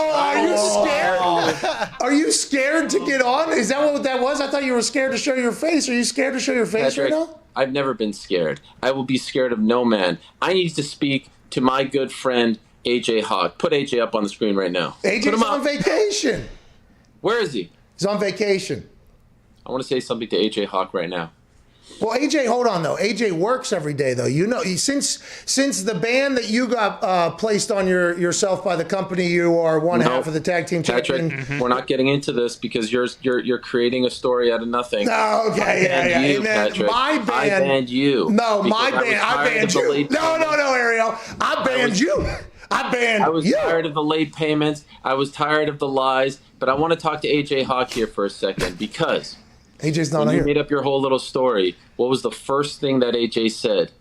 He did ask. Does that include Ariel? Yeah, he did ask. AJ, he did ask. You're the man. AJ, you will never hear a negative thing out of this mouth about you again. Patrick over there, we got a beef. We got an issue. He tried to call up someone who pretended to be me. Oh, he tried to do a whole little shtick, a whole little gimmick, Patrick. A whole little gimmick, I'm on to you. But AJ, me and you, thick as thieves. You're the man, AJ. I'm kind of disappointed you're not here to talk to the champ because make no mistake about it, the corporate champ is here. I want to let you know I'm happy you brought the mask out of retirement. We saw the in memoriam tweet you put out. It was something we were all very sad, and I'm thankful that I lifted the ban against you guys to come on to the PN, the Pat Network. Yeah, just the PN. Can you come on today? Is it okay if you can grace us with your presence today? We have Xavier Woods on. He's part of New Day. No one cares. Can Xavier you talk Rhodes. to us about something other than the NFL draft today? Xavier Rhodes. Xavier Rhodes is coming on the show. Can you bring some entertainment back to this boring show? Okay. Oh my God! I don't have enough cut-off T-shirts. I can't talk about gambling all day long. Can you come save us, Helwani? Helwani saves you anytime he wants to save you, Patrick. And so I accept your apology, and here I am. So what do you want to talk about? What do you want to talk about? I don't got all day, my friend. You want to talk UFC? You want to talk my hit show on ESPN Plus? What is it that you want to talk about, Patrick? I did hear this shiny belt. I mean, you talk about a belt right here. You talk about a belt. The Can-Am Connection. Daniel Cormier and I. The ESPN broadcast tag team champions of the world. What kind of rinky-dink operation belt is that? What is that? A fake WBC belt? What is that? This was the NFL, the biggest league on earth, taking down the NBA in golf, pal. I was part of the team. Oh, look at this. Look at this. You wish. Oh, who'd you beat over get there? up. Can you have me on your show so I can get one of these? Oh, yeah, maybe one day when we ever see each other in person. If you took down Stephen A. and Max Kellerman? Belt, Patrick. That's the closest you'll ever come to gold, to ever come to some kind of trophy. You in D.C. took down Stephen A. and Max? I doubt it. I doubt it. What do you mean? This right here says that we did. I mean, what do you mean? This right here says that we did. What more do you need? I don't know how to strap this thing. I just the Can-Am Connection. I mean, look at this detail that they gave us. Logo right here. Look at that. Who bought that flags for you? right here. Who bought that for you? What's that? Who got that for you? Who bought that? The brass. The powers that be. Well, that's why they had to lay off everybody. They're buying these fucking rinky-dink belts around here. What is going on? A lot of great people lost gigs over there that I have a lot of respect for to pay for your little stupid fake ass belt. That's a shame. What's fake about by the it? way, that's What's a shame. fake about That is a shame that is where they prefer to put their attention. With rumors and innuendo. So what do you want? What do you want? Here we are. I've come and saved the show. I've been watching from afar. It's been a pathetic month for the program. All the crying and the whining. Oh, they won't let us have. What do you want? And now you get me on. And this is how you waste my time. We were not doing that. What's that, bub? What's that? Well, what I was saying was the program that was crying and whining about this whole thing was not this program. Actually, this program was the complete opposite direction. Expected this to happen, by the way, because, when you come on here, you're good. When you're on TV, which you haven't been, by the way, I think since the band started. We have not seen any. Your Francis Ngannou interview I saw. I saw that got quoted. You're boring me, Patrick. No, you disappeared. You disappeared. We thought you went into hibernation. We thought they were like, the old hibernating Helwani here. He's going to take 3 weeks off. You haven't been on the show. Nobody knew you were even still doing anything. Your fans have been very kind. They have sent me a lot of nice messages and said, please save the show. SOS. Save our show. You were so great. Helwani, what a star. What a backdrop you have. Beautiful plants. What a great guest. You bring vibrations on a Friday. Helwani Fridays. Something we love. Good Shabbos to you all. And I said, guys, listen. I'm not doing things for free anymore, okay? Yeah. And when you're sleeping in satin sheets, Patrick, you don't get out of bed, for a little FaceTime call with the Jabrones in Indiana, all right? Yeah, I understand. So I just want to let the world know. Okay. I want to let the world know we cleared it up. Yeah. We've come to terms on a great long-term deal. That's My agent spoke to your agents. Thank you very much, and I'm very happy with the agreement. That is not true. Now, let's what get you down just to said business. is not true. But also, I would like to say, I am thankful, okay, for real for a second, I'm thankful that your parents allowed you to come on the show today. Mm-hmm. Okay, I'm thankful You're that going with this. very nice of them. Relay that My message. parents live in Montreal. What are you talking about? How dare you speak of Mr. and Mrs. Helwani like that? No, we're not talking about those things. We're talking about your daddy. We're talking about your daddy. Is who we're talking about. My dad. And please tell your daddy and mommy that we say thank you, daddy. Thank you, Thank you, mommy, daddy. Mommy, daddy. Let them come back out and play. Thank you, mommy, daddy. Oh my God. So cute. 2 weeks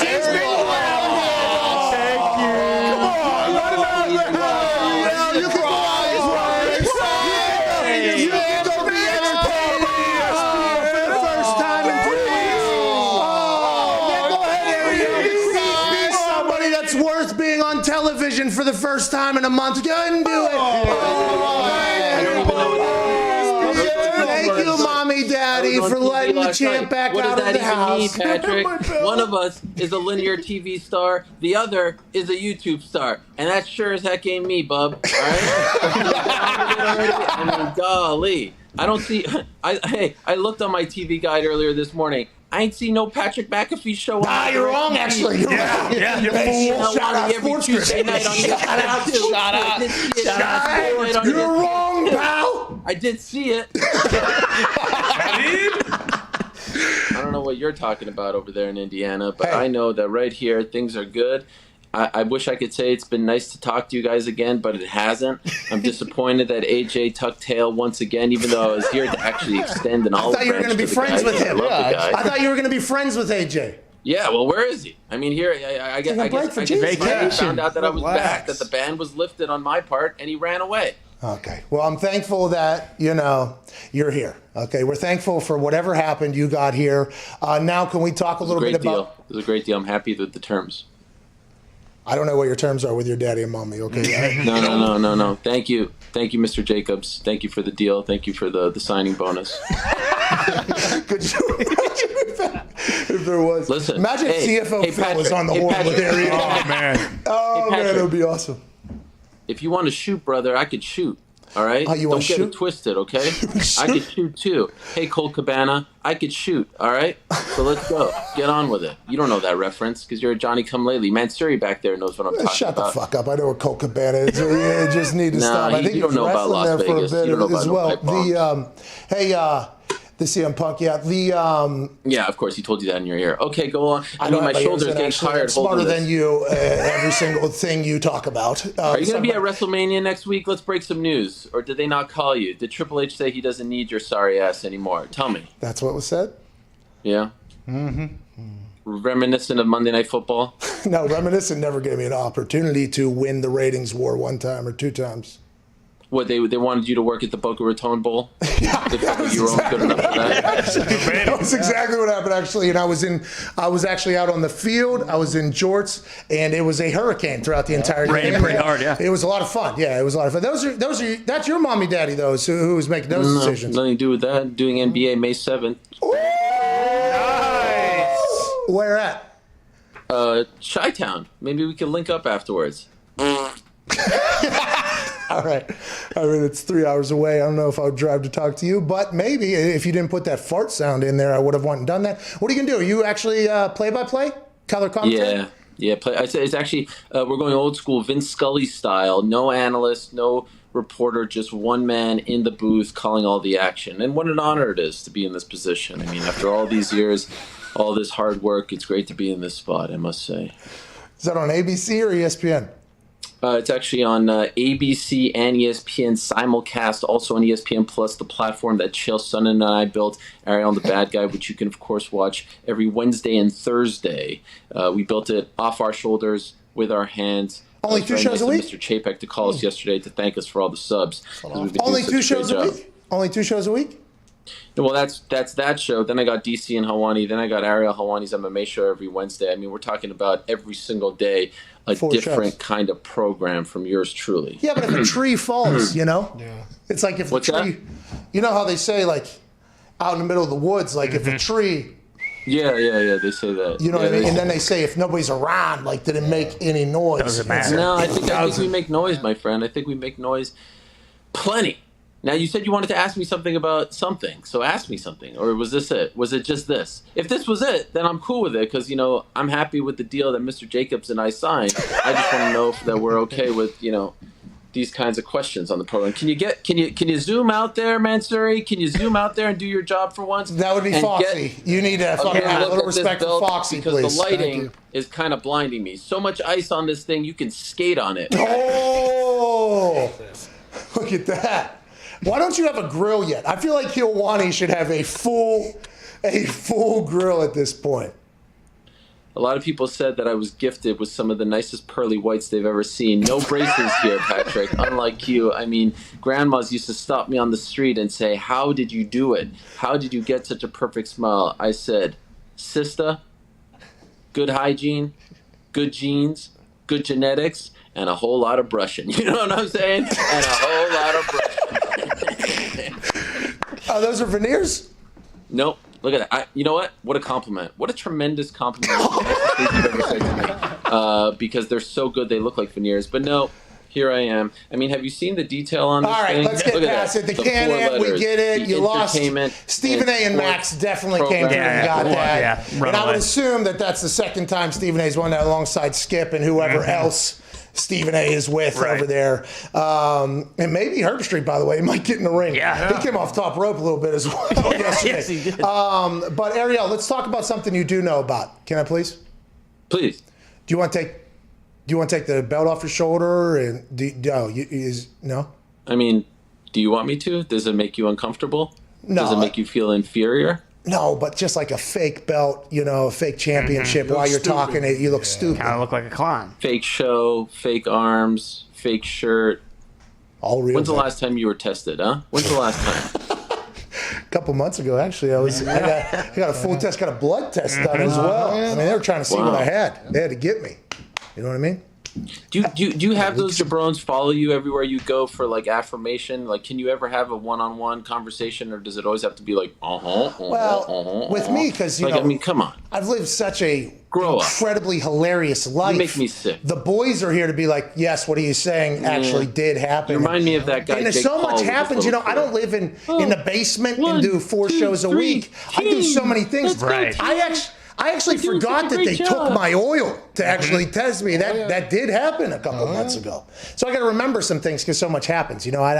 People see my life. They see what I do. I don't go into disappearance if I get banned from a show. You know what I mean? Like, when are they going to come out with the schedule for your Monday night games? I'm really looking forward to that. I think you guys are going to do a great job in the fall. Will you get to travel to the games, or are you going to do them from home? What's the deal? We might. I mean, that might be the thought. I think that Monday night gig, Ariel, imagine if I would have how quickly would I have gotten fired from that gig, you think, after now? No, jokes aside, I think you would have been great. No. I love you on game day. Oh, every time you come on, that 30-second spot is phenomenal. When you come on, I mean, it's just quality TV. And I think you would have been great as, like, I don't know what you would have been. You would have been like the celebrity picker at halftime or something. You would have had that, Chris Berman job, the fastest 2 minutes. I don't know what you would have done, but I think you would have been great regardless. You need to slow down about Boomer. Taking ricochet shots at Boomer. You need to take it Boomer's easy. a legend. Boomer's one of my favorite human beings. Oh, yeah, sure. Yeah. Can we talk Buffalo about Bills fan, by the way? No one circles the wagons like Chris Berman and the Buffalo Bills. Chargers, but the Chargers. He's a Chargers fan, yeah, I think. The Bills fan. He's like the mayor of Buffalo at this point. Now, the Circle of the Bills wagon thing's real, but I think he's a Chargers fan. I do believe. Not 100% sure. We can look that up. I mean, what about the offseason Brandon Beane has had, huh? Can we talk about that for a second? Nobody wants to talk to Ariel Helwani about that, okay? Nobody. Listen, this is what I want to... Can you tell me about John Bones Jones and Dana White having dinner, making a deal done? What would that be worth? What a mark you are, Patrick. I mean, just when I thought you couldn't be a bigger mark, here you are marking out again. April Fools, brother. Come on. No. Yes. No. You fell for this? Yes. Like I said, I mean, listen, I know you went to West Virginia. I'm sorry about the beatdown that my boys in Orange put on you guys. I know education isn't exactly what we like to call top notch over there. But yes, check the date. April Fools. Come on. You think it goes down like that? Listen, big MMA news only gets broken by yours truly. Not that guy on Twitter. Come on. Man, you see me write it? No. Why did we even... That was the only reason to have him on. I mean, shit. Hook, line, and sinker, I guess. Not all of us. Thanks. So Dana was a part of that? We have X amount of appearances. Mr. Jacobs and I cut a deal. I had to be on today. You think I wanted to come on Good Friday, one of my favorite holidays of the year? No. By the way, you coming on was... potentially about something that we're all realizing. It's all bullshit. All bullshit. And we're starting to become the biggest MMA show on the internet, by the way. Oh, yeah. Francis Ngannou interview, sat down for 30 minutes, learned his whole story, almost got that thing. Overnight, we were becoming, we're trying to give you a little bit of a rub in that world. Yeah. Turns out we got caught. We got fucking duped. No. Is it bothering you guys that it's shining so much, that the belt is shining? Like, do you feel like it's turning away the viewers, or do you think it's driving them in? What do you guys think? Well, I do believe if I was to view the numbers and ratings of things that you do, a lot of the things you do on camera drives away the viewers. Yeah. I don't know if it's the belt. I mean, what a shot this is right here. Who would have thought, after the ban I put on you guys, that we'd be back in this moment? Me wearing a tie over my sweatshirt, the belt, all this stuff. I mean, this is you remember when Hogan and The Rock went face to face? Remember that? That's like this moment right here. And Hey, you went to Syracuse, other way, yeah. Once in a lifetime or whatever they called it. Other way. Other way. Oh no! Yeah, perfect. Oh yeah, that's how it works. Jackass. We'll mirror your thing so it works for us. The next time you try to spread rumors, Why would you not just turn and look at us? What? There it is. There you go. There you go. Oh. I mean, this is great. This is great content right here. I don't know about you guys, but this is some of our best work. Is there anything else, or are we done here? I don't know. We're done. If Bones is, I thought he and Dana had so Dana played along? It was after midnight, though, but that was on the East Coast. I don't know if they're on the West Coast. Oh, see, we're trying to explain why we potentially had our guard down. It's because where we live here on the Eastern Standard Time, it was past April Fool's Day, so we put our guards down. What's your level of interest in that fight? 4,000. Should they pay up for it? Okay. I think so. Now, I don't know what the average amount of money made off of all these are. If you go off the boxing numbers and how much money Floyd makes per fight and how much money Conor made whenever he was fighting over there and the Wilder Fury fights and how much money comes out of the boxing world, which has always been a much larger purse than anywhere else. And you go back in time to when John Bones Jones was having his surge in everything in fighting. He was on cereal boxes and Nike deals and everything. I thought I was there, Patrick. You don't have to give me the whole story. I lived it. Go ahead. Yeah, me too. I was at the fights. I was at the after parties. I was literally in the family there for a little bit. I thought he was potentially going to be able to be the Floyd Mayweather of mixed martial arts, where go off and do your own events and sell your own tickets. And then everything started happening out of the cage and everything started going kind of haywire and going down. I think if John Bones Jones, who was named the greatest fighter of all time, basically, whenever he was going, and everybody, I loved watching him fight. His return bout against the story we just heard yesterday, a man who's going to write a book and title it Born Slave Became a King. I mean, that fight would be one that I would be very interested in. I don't know if he told you that on your show. He told that on my show yesterday or whatever. Yeah, he did. But that fight would be, yes, I'd be very interested in that fight. Wouldn't you? I think it's one of the biggest fights that they could ever do. He is the closest thing that they've ever had to Mike Tyson. And what I mean by that is, you know, he suspends disbelief, right? He looks the part. He hits like a Mack truck. He's a heavyweight champion that everyone's intimidated by, who everyone's afraid of. I mean, he's incredible. But here's the biggest difference between him and Mike Tyson. He's just scratching the surface. Yes, he's 34, but I don't think we've seen nowhere near how good this guy can be. And so the idea that you have this guy who's just scratching the surface, but he's the heavyweight champ who just knocked out Stipe Miocic, and oh, by the way, here's John Jones who vacated the title and said, all right, I'm going to fight either Stipe or Francis, and he's an undefeated champion and the greatest light heavyweight champion, and in most people's eyes, the greatest fighter of all time, period. Like, that's a massive, massive fight. That is a massive fight. Now, I would advise John to not negotiate in public. This doesn't rub the UFC brass the right way. They don't like when people do this. If he truly wants to make this fight happen, and I believe he does, there's this notion out there that he's afraid of Francis. How silly is this notion? The guy just gave up his title knowing very well that it was either Stipe or Francis next. There was a 50-50 chance, and oh, by the way, Francis was the betting favorite. And now all of a sudden he's going to back out? No. He just wants to get paid. Now, is his demand a little unreasonable? He says 8 to 10 is too little. I would offer... I'm not going to say he doesn't have a very strong point, but historically, very, very few fighters, like I can literally name one or two, have made 8 to 10 or more. Conor? You know the names. Conor and Khabib. That's it. In that fight, their first fight or all fights? No, I'm talking about for a fight. Oh, Conor and when they fought each other? Yeah, but no, Khabib afterwards has made in that range. But there's a difference with Khabib. Conor's the only one that just gets it, period, regardless of the situation. Pay-per-view. Khabib gets it because he fights in Abu Dhabi, and there's a deal there with the Abu Dhabi government, so they chip in a little bit. But that's it. And so does John deserve it for his body of work? Sure. I just don't know if he's going about it the right way. And by the way, I don't think the UFC is going to stick around. Like, they'll call up Derek Lewis pretty quickly to move on. Yeah, and he said he would take the fight, I believe. He said $8 million. $8 million, I'll fight. I believe is what he said. But which, by the way, he's one of the most entertaining people of all time. Feels like the heavyweights have a great thing going right now, which is good for everybody. Anytime there's big people swinging at big people, it's good news. What is a normal buy for a pay-per-view? How many people buy it? And whenever you talk about points, did Stipe get $700,000 in bonuses from pay-per-view points because he made allegedly 1.2 something, and Francis made? Where are you getting these numbers from? The internet. I mean, I guess I expect nothing less from a guy who just made up a whole story a month ago. But this is not the NBA. This is not the NFL. The numbers that you see online are not accurate when it comes to fighting, especially MMA. Really? They can pretty much disclose what they want, and that's that. And most fighters are okay with that because they don't want, jabrones like you going through their taxes. And so, well, jabrones like me have had every dollar I made basically publicly stated. So it's. Sure. I didn't think it would be a bad thing. I think it's kind of normal for people that are at a high level. But what is the average? You're saying the $8 to $10 million. There's only 2 people that have ever gotten that. Whenever you're talking UFC fighters, why is it always just widely considered like, yeah, the purse is much smaller? Is it because boxing has been around a lot longer and mixed? The breakdown is completely different, right? I mean, let's take Mayweather. He's his own promoter. So he's going to take the boatload of the money here.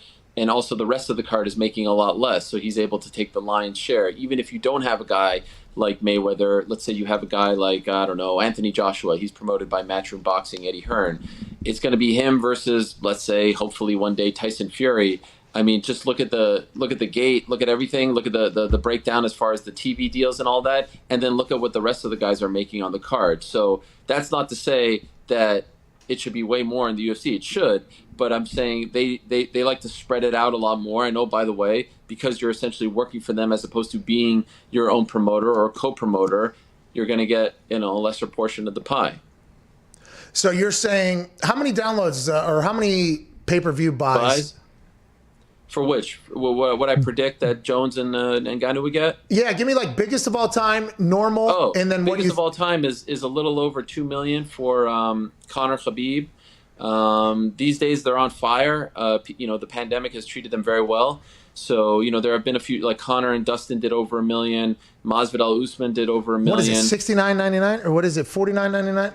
$69.99. $69.99. Jesus. They're doing big business. They are, but if you're John Bones and Connor and everybody, that's why you would automatically see that because the UFC will survive them. They will outgrow. Can I tell you my biggest issue with all of this? Yeah. My biggest issue is, and I'm happy that we're having this conversation. This is good. This is good for us. I mean, you've been in a luchador mask this entire time, but I feel like it has been a very good conversation. And by the way, we've been able to willfully suspend disbelief that we're talking to a clown and actually have, taken what you've said seriously for a good convo here. So congrats to us for doing it. Yeah. Congrats to us for taking it serious. You misspelled my name on the graphic there. You forgot a knee, for the record. So that's on me. Going back to the conversation, John Jones relinquished his title off the top of my head, June or July, right? It's currently, April 1st. What have we been doing, what have we been doing since June to April? Like this, we knew that John was giving up his belt to fight either Stipe or Francis. This has been said time and again. Why are we waiting until now to talk turkey with John Jones? That's the part that bothers me in all of this. If I were in charge, what I would have done was November, December, January. At this point, we know Francis and Stipe are fighting March 27th. Get a deal done with John Jones and get 2 separate deals done. Get a Stipe deal done, a Francis deal done, right? Get a deal done in writing, verbal, whatever, and then have 2 promos. Francis wins. End of the pay-per-view. Could you imagine? You fade to black. You run the promo. The greatest champion of all time, moving up to heavyweight, going against the new heavyweight champion. I mean, do I have to run the show myself? Do you see what I'm saying here? Yeah. Hold on though. That fight has now how many days removed from that fight are we now? Almost a week. 6 days.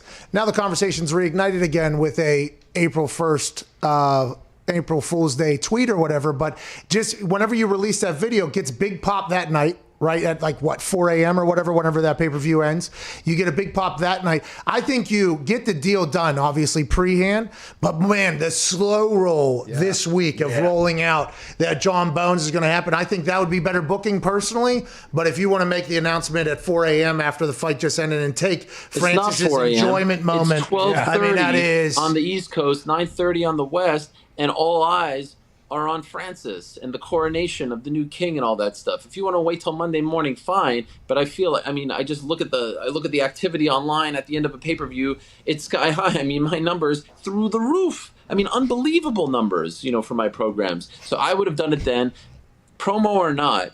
I just want to know, what have we been doing for the last 8 months, right? Like, why didn't we get a deal done? Why are we doing this now? Because what's very it's so hard for unrelatable, me to take especially you in these serious. times? Bro.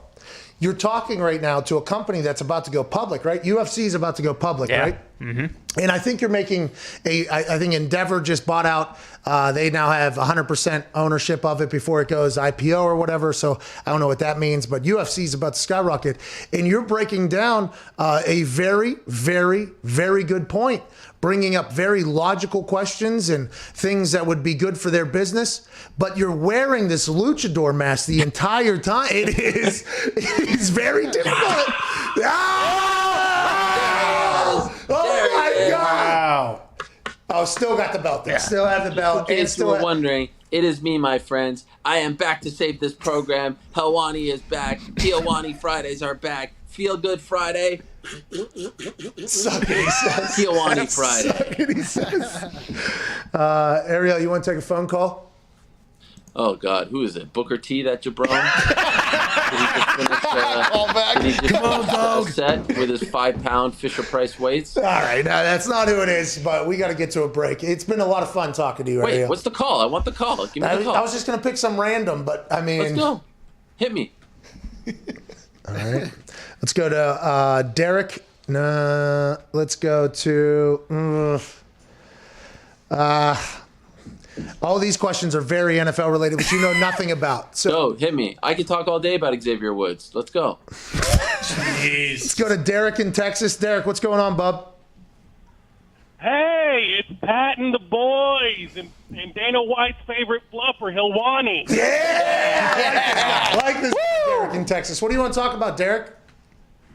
Hey, well, since we got Helwani on the line, hey, man, you think that John Bones Joan Ngannou fight's going to get made? Because it seems like it's not. Great question, Derek. What was the question? Crushed. What was the question? Are they going to fight or not? Wow, great stuff, Derek. Way to bring it, bro. Way to bring it. I mean, golly. All right, this is the level of callers you have. Are they going to fight or not? Are Bones and Ngannou going to fight or not? I'll put it this way. I hope they do. I wouldn't be surprised if they don't. Okay, ladies and gentlemen. Way to bring it. Way to bring it. This is the level of answers you give over there on your ESPN network? Yeah, stinks. Listen, hey, unlike others, I don't speculate. I give you the truth. That's a shoot, brother. That's Hey, call up rfvideo.com. I'll shoot all over your asses, all right? All right. Nice. Ladies and gentlemen, for some reason, Ariel Helwani. Yeah. Always a pleasure. All right, we got to get to a break. We'll be back on the other side. Maybe some more phone calls. Shout out to Derek. Great question. Great energy. Don't you worry about what fucking stooge says over there. This is the Pat McAfee Show. Friday, April 2nd, 2021. Feel Good Friday. Almost got hijacked into Helwani Friday. I promise you. Nope. That may never happen again. This is the Pat McAfee Show.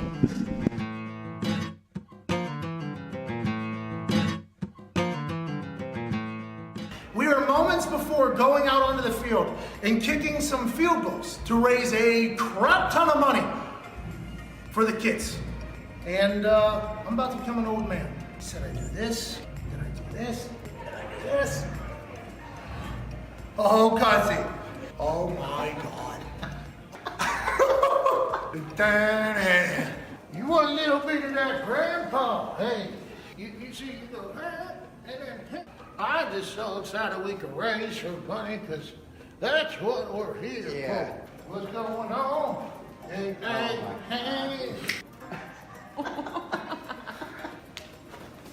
It is hard to see down.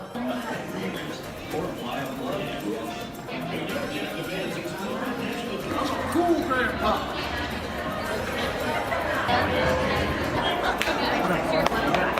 There's no way I lived this long in real life.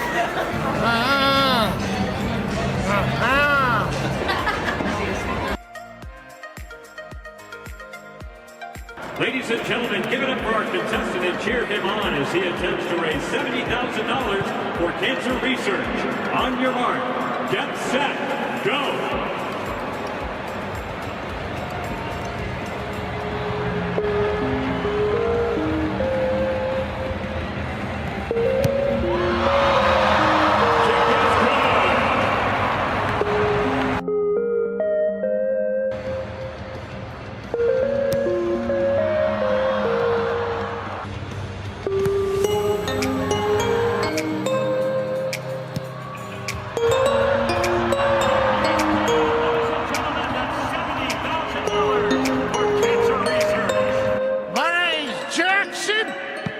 I've been a fan of the Colts since the Mayflower came from Baltimore. I don't know, sir. You sound a little familiar. This is the greatest city on earth. And ladies and gentlemen, it was my honor to raise $70,000 for cancer research. Sorry, I missed a couple. I'm an old model. Let's go! Let's beat Ladies and gentlemen, give it up for Pat McAfee and $70,000 towards cancer research. Go Colts! And the ball's leaning back.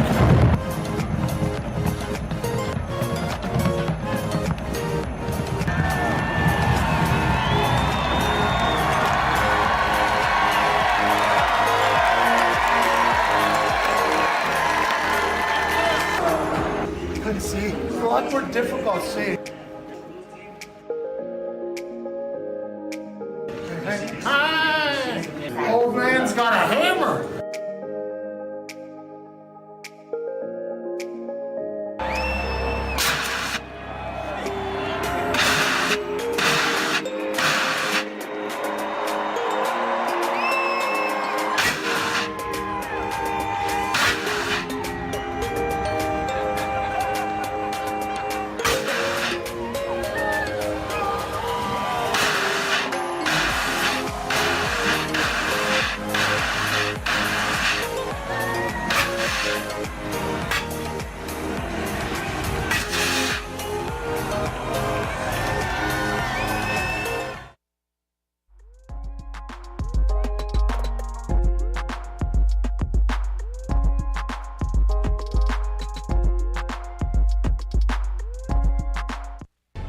This is the Pat McAfee Show on Sirius XM Mad Dog Sports Radio. We thank you for taking the time to seek out this small regional show that streams internationally. Here's Pat and the boys.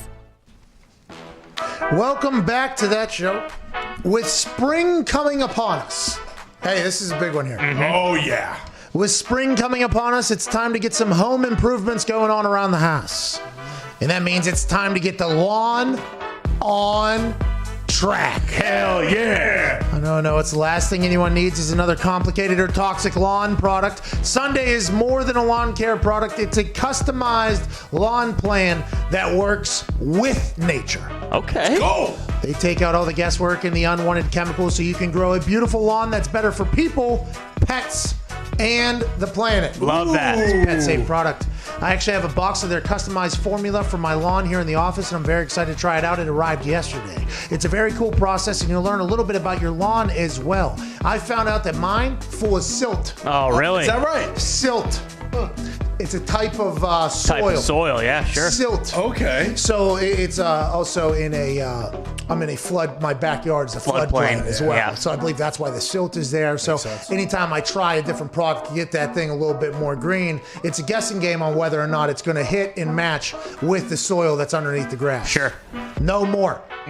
Sunday makes taking care of your lawn easier than ever. All you have to do is go to getsunday.com, put in your home address, and their free lawn analysis tool will take care of the rest in just seconds. Wow. Yeah. Sunday uses soil and climate data to create a tailored nutrient plan so you get all the stuff your lawn needs and nothing it doesn't. Sunday is made with ingredients that you can actually pronounce: seaweed, iron, molasses, and others, so you can grow better and feel better about it. Visit getsunday.com/Pat and you get $20 off your custom lawn plan at checkout. That's $20 off your custom plan at getsunday.com/Pat. Shout out to Sunday, dude. Yeah, shout out. That's pretty cool. Awesome. Well, spring's the time. This is when you. That's right. It's when you start taking care of the landscaping around the house because it's about to come into fruition. Now, I will say, I think you're supposed to put grass seed in during the winter, actually, so that whenever spring comes, it's already been in there. That whole thing. I believe that is an old school trick I learned from one person that loved their lawn. Good to know. I never did it, but they did it, Okay. and they told me that's why their lawn looked the way it did. Now, what happens if it snows though while they're putting in the seed? Well, that's you're banking on that because that kind of softens. I guess the water it mixes and it gets on the ground. Really? Yeah, because when it melts, you see. Yeah, but it can't grow yet. Yeah, but you're getting it ready. They Kind said. of just soaking in the soil and whatnot. You're getting it ready. Nice little base coat. They kill the land, pal. There's, you ever see they put spikes into things and aerate grass and stuff like that. Yeah. I had a neighbor at one of the houses I lived in. The guy looked like he was a goddamn greenskeeper. His house, his front yard. And I was like, "Sir, how are we doing this here?" And he told me all his little tricks. It felt like he was very much one with Mother Nature as well. Sure. Whenever it's coming here, you got to do that. But that was one of his tricks. Sunday, by the way, is probably doing everything that guy had to do with his lawn, and they're doing it in seconds. So I appreciate what that guy had to do. I don't have to do that at all. I just go to getsunday.com/Pat. Yeah, it's perfect. Let's go. A lot of silt there, pal. Hate to break to you. It's going to be tough, but we got the right shit for you. And pet friendly, by the way. Huge. Very huge. Let's go to Justin in Fargo, North Dakota, a place where a lot of business was being done just a couple weeks ago. What do you want to talk about, pal? Hey, what's up, guys? How you doing? Hey, not too shabby. How are you? Doing well. First off, I want to give a shout out to Trey Lance. Shout out Trey Lance. Shout out Trey Lance, dude. So I know you guys were talking about the Bears a little bit earlier today. I know they're going to have some issues against the Packers as well as the Vikings and Lions because, let's be honest, Packers are probably going to go 6-0 this year in the NFC North. Yeah, probably. Which sucks. Sucks as a Vikings fan, but it happens. Yeah. So who do you guys think is going to overtake the Packers in the NFC North? I mean, if it's not MCDC and Jared Goff, who is it? Nobody. Bears probably. You know what I mean? Nobody. The Vikings offense quietly is pretty lethal. Dalvin Cook, they just showed a video of him training or whatever. Yeah. He is we forget how good he is because we live in such a pass-happy world in society. Dalvin Cook has been a problem for a lot of teams for a long time, and also the Vikings included, because he's so good that there was a time within the last 2 years where the offense coordinator and the head coach were like, we need to just give this guy the ball every single time. He's unbelievable. Yeah, now, you have to kind of mix that, I believe, is what everybody else was saying. Kyle Rudolph's out of town, but they still got Justin Jefferson. Yeah. They still got Thielen. Kirk Cousins, another year in an offense after Stefanski leaves. I mean, they do have a team over there, and this is just 1 year removed from beating the Saints in New Orleans in the playoffs.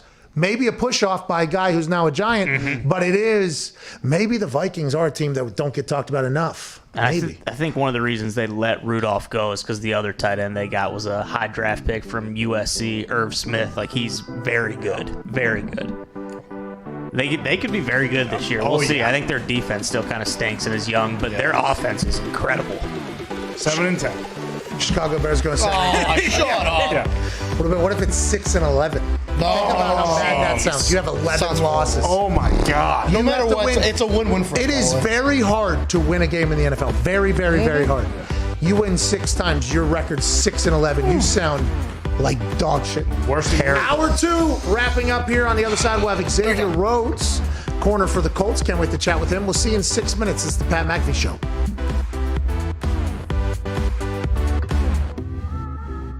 Let me tell you a little story about these statistics. Troy Polamalu, okay? Fucking Troy Polamalu. So we had a fake for the Pittsburgh Steelers that was a 100%er. We didn't even have a cancel the goddamn play because it was a 100%er. If we ever end up in this situation, inside the 7-yard line on the left hash, it is a 100%er that the C gap will be wide open and we will just part the C to the left. It'll be a touchdown. 100%er. We're playing in Pittsburgh, the city I grew up in. I grew up in Pittsburgh. I won the punt, pass, and kick national championship, AJ. National championship, AJ. Congrats. AJ, did you ever win the national championship, punt, pass, and kick? I think I got 3rd or 4th out of 4 at the Nationals. I'm proud of you, man. Anyways, so we're there in that stadium, okay? A lot of McAfee's in there. A lot of McAfee's in Pittsburgh. I'm going to score my first fucking touchdown, night game, Sunday Night Football, I believe it was, right here, touchdown. We get into that situation, and I'm like, holy fuck, this is really going to happen. We're like on the 6, on the left hash. It's 4th and goal now. Field goal team's jogging on. I'm like, well, fuck, it's about to, I'm ready. I am ready for this to happen. So I get out there. I get down. Vinny's like happy for me. Vinny's like very excited. He's like, let's fucking go. Like Vinny's excited for me at this moment. I'm like, here we go. So I make the call. I forget what it was. So I start saying it, right? And everybody's looking at me like, okay, bright eyes. Here we go. Let's get after it. Offensive linemen are dead ass tired. They do not want to be in the middle of a field goal anyways. So they're just like, all right, I don't give a fuck if you die here, but this should work. Let's get some points. And all of a sudden, I go through my cadence, I call it, I get down, and Troy Polamalu's fucking ass goes ahead for however long his career was at this point. I think it was like 9 years or 8 years at this point. Not a once has he ever gone to this side of the field over here to the left and covered, stood right in the C gap. Never. He lined up exactly where he had lined in film 100% of the time. And then as soon as I got to like the second cadence right before set, he just bounced his little ass right over to the C gap. And I like stopped everything I was doing and I literally just looked at him. And I gave him like a, what the fuck are you doing, man? Like, why are you there right now? And then I stood up and said, we are kicking it. We don't have it. We have to kick it. We are kicking this. And then I get down, and Vinatieri kicks it, and I jog off the field, and Chuck Pagano comes running up next to me. He's like, hey, good job. What you see? I said, what did I see? Polamalu just fucking went right into the goddamn C gap. What did I see? What did I see? And he goes, okay, sounds good. Good call then. And good call then. And then Vinatieri's like, hey, way to go, buddy. I'm like, way to go? Are we not going to talk about how big of a fucking asshole Troy Polamalu is for what just happened right there? So that's. I saw the angel of death waiting for me in the C gap. It's unbelievable. What, you thought I was going to run him over? No way.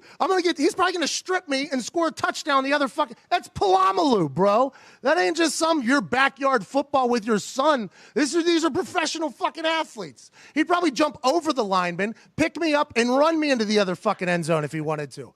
That's what he would have done. The hard-hitting safety of his generation, too. I mean, Ed Reed, great cover safety. I don't know that you would have feared him, but Ed Reed, I would have feared Ed Reed. Yeah, if I saw Ed Reed in that C gap, absolutely. Reed, boy, the best safety you ever seen, boy. I ain't doing shit to Ed Reed. No, Ed Reed would have made the tackle. I'm saying that Polamalu would have shaved years off your life. Oh, my God. I actually would have made more money the day I signed than my whole contract with Indy. Damn, dude. Why did you decide to turn down a lot of money to come back to Indianapolis for the year? True story, no bull. I prayed about it. By 3 o'clock, I'm signing somewhere. And then 2:55, I got on the phone with Chris. Like, are we going to get this done? Like, how can we get this done? He came up with a number, and I'm like, all right, it's all right. Well, I guess it's meant for me to go to this next team. As soon as I closed his message, Ursay texted me. I said, there go my sign right there. When he texted me, that's when we got it done. When he texted me, we got it done. Hey, did you see my eyes tweet yesterday? Yeah, is that when you got the text from Ursay? No, that was a text that I was almost gone. Yeah, where are we going to go? Hey. Baltimore. You don't have to tell us, obviously, but I do believe Baltimore was in on something. Yeah. Mm-hmm. And then also the quarterback. That's what it was. That's what it was.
The Pat McAfee Show. There'll be no rules for our guests, for us, for the things we can talk about. Yes, speaking his mind. I've never had a problem expressing my opinions or my thoughts or anything like that. While being relatable. I haven't had that manufactured fake-ass celebrity that a lot of people have whenever they go on those big networks. I've had a chance to really build my crew, build my following, build my audience. And ridiculous. What am I supposed to do? So I'm supposed to look at something that I can definitely afford and say, nah. Is that what I'm supposed to do?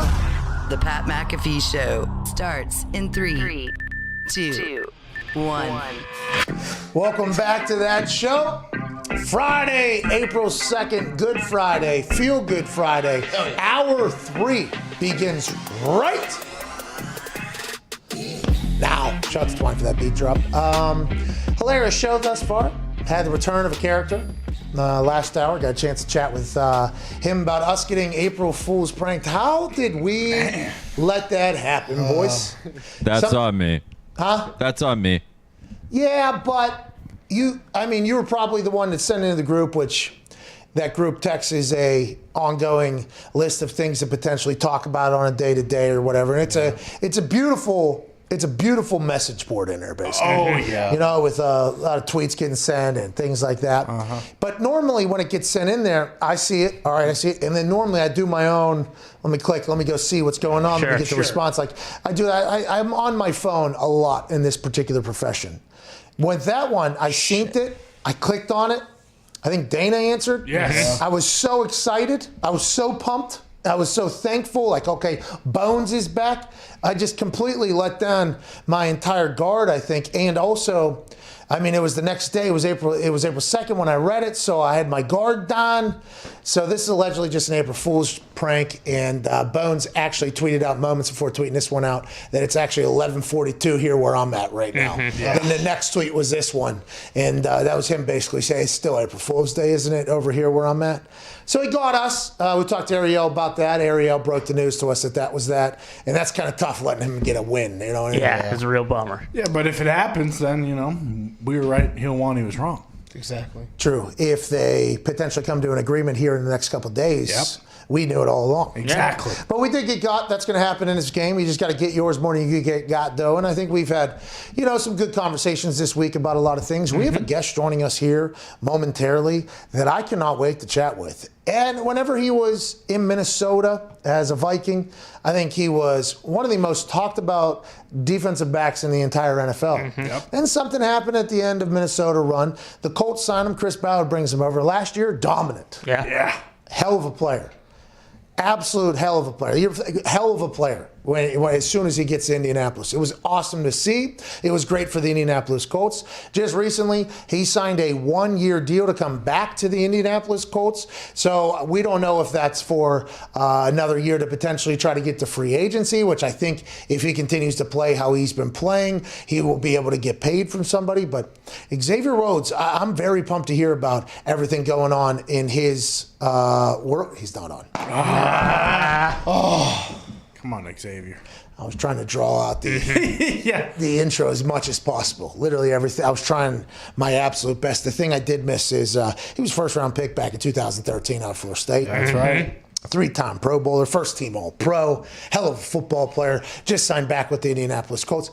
He's still not on. I was about to go through it again. You know what I mean? Play against Aaron Rodgers. This guy knows what it's like to step on a football field with Aaron Rodgers playing. Mm-hmm. He's been around now for a long time. Former first-round draft pick in 2013. Has had a resurgence in Indianapolis as a member of an incredible Colts defense that Matt Eberflus is in charge of. He's signed a 1-year deal to come back to Indianapolis just recently. Ladies and gentlemen, Xavier Rhodes.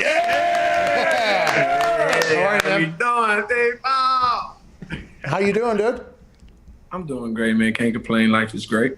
Hey, congrats on another year deal. I'm not 100% sure if that's what you were thinking you were going to sign or what you were going to get into, but as a Colt fan, I'm pumped you're back. Man, I'm happy to be back with the Colt Nation, you know, horseshoe.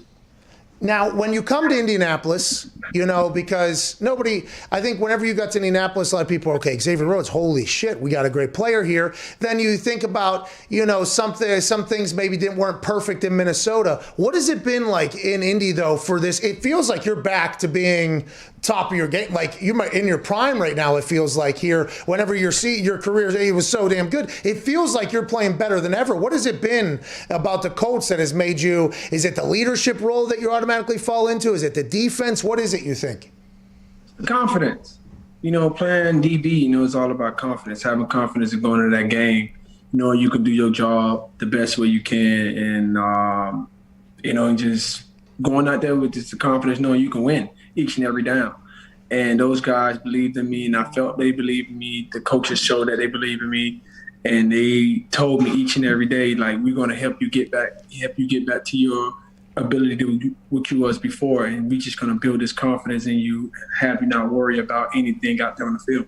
That's really cool of you to say, by the way. Really cool of you to say. We appreciate that. Was there things that were happening? Was it on the field confidence, off the field? What was it? Was it a combination of things? What do you think it really was? I mean, it was more off, and I had to deal with off the field with family issues and me personally, and that triggered in with football, and a lot happened. Once that happened, everything was just a domino effect from there.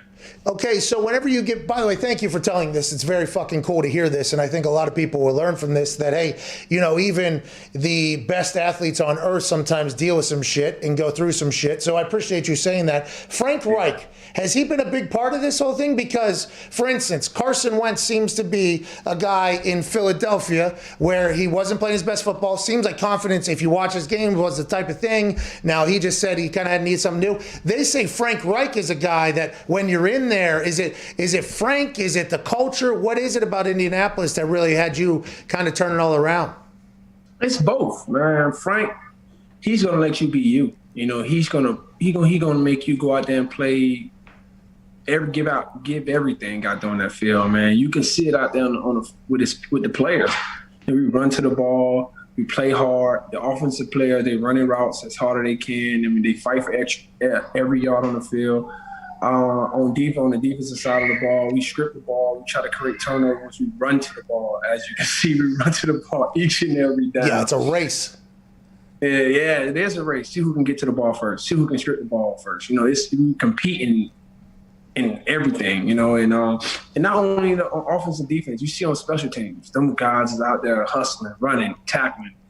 Every 11 players are to the ball, and that's what they preach, and that's what we do each and every day in practice. Darius Leonard said, I think it was on this show, when there was a potential, at the beginning of this free agency, the tampering period, which you were experiencing in your own right, but there was some big names that were out there, like big name defensive players. J.J. Watt was available at the time. There was a bunch of people that were potential free agents, and the Colts, who have a lot of money, obviously a lot of people are thinking, well, the Colts are going to sign all these big name players, both defense, offense, everybody, they're potentially going to make moves. And Darius said, hey, if you're going to come to this team, like, you're going to have to work. Like, this is no vacation. There's no plays off. When you come here, if you're going to join our team, you got to come work. It feels like with what you just said, there's a lot of pride on that defensive side of the ball. Like, hey, we're a hardworking, badass group on defensive side of the ball that can win a Super Bowl if we have to, huh? Yeah, I mean, what Darius said is right, but also I can speak on every team. I've been on another team, and we work there too. It's just the attitude you bring on that field. It's just that camaraderie you have on that field. Being able to being with the coach and being able to just go each and every day and working hard. I mean, being on that team, you're going to work. Like, it ain't no ifs, ands, buts about it. You're going to work every day, and you just got to have that mentality as in, like, man, today is going to be the day I got to work, and I can't complain. I can't whine. I can't do anything. I got to grind through it. Every day is a hard day. There's no easy days with the coach. And then with that being said, that mentality is like, all right, cool. During the week is going to be hard, but on game day is going to be the day I can be able to relax and chill because it's going to come smooth and easy for us because we work so hard during the week. Corners obviously have to run A lot. I mean, that is. Do they put the tracking on you? And have you been told how like a distance you have ran in a practice or in a training camp or anything like that? Yeah, I can't tell you. I can't remember, man. It came to a point I just didn't want to know.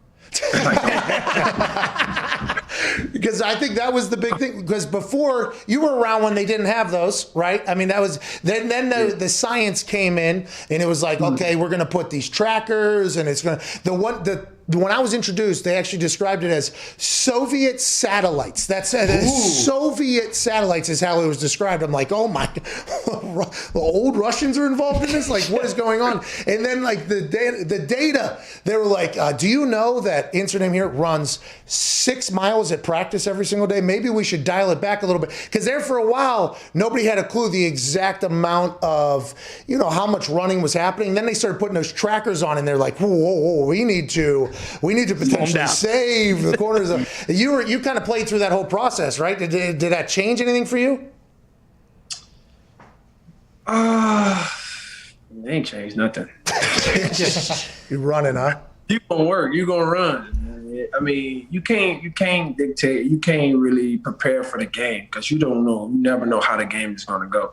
So in practice, they just try to manage the miles or the workload throughout the week to get you to the point to function and play fast and play free on game day. But I mean, you can't manage how hard and how fast the game and how long you're going to play in the game. You might play in the game and be going overtime twice, overtime games, or it might be a defensive game where it's a lot of hitting and a lot of running, or it might be an offensive game when there's a lot of running. You just never know, but you just always try to prepare yourself throughout the week and try to simulate that game for that week. Do you stay in shape all year? Are you training all year round? Do you take downtime? Like right now, are you in the middle of obviously getting back into shape or just staying in shape? No, I'm in shape. I mean, I work all day, every day, man. And, I mean, this year, with with COVID last year and how long we was able to stay and work out, I didn't take any time off. No time, like during COVID last year. I had me a private trainer, and we found a field.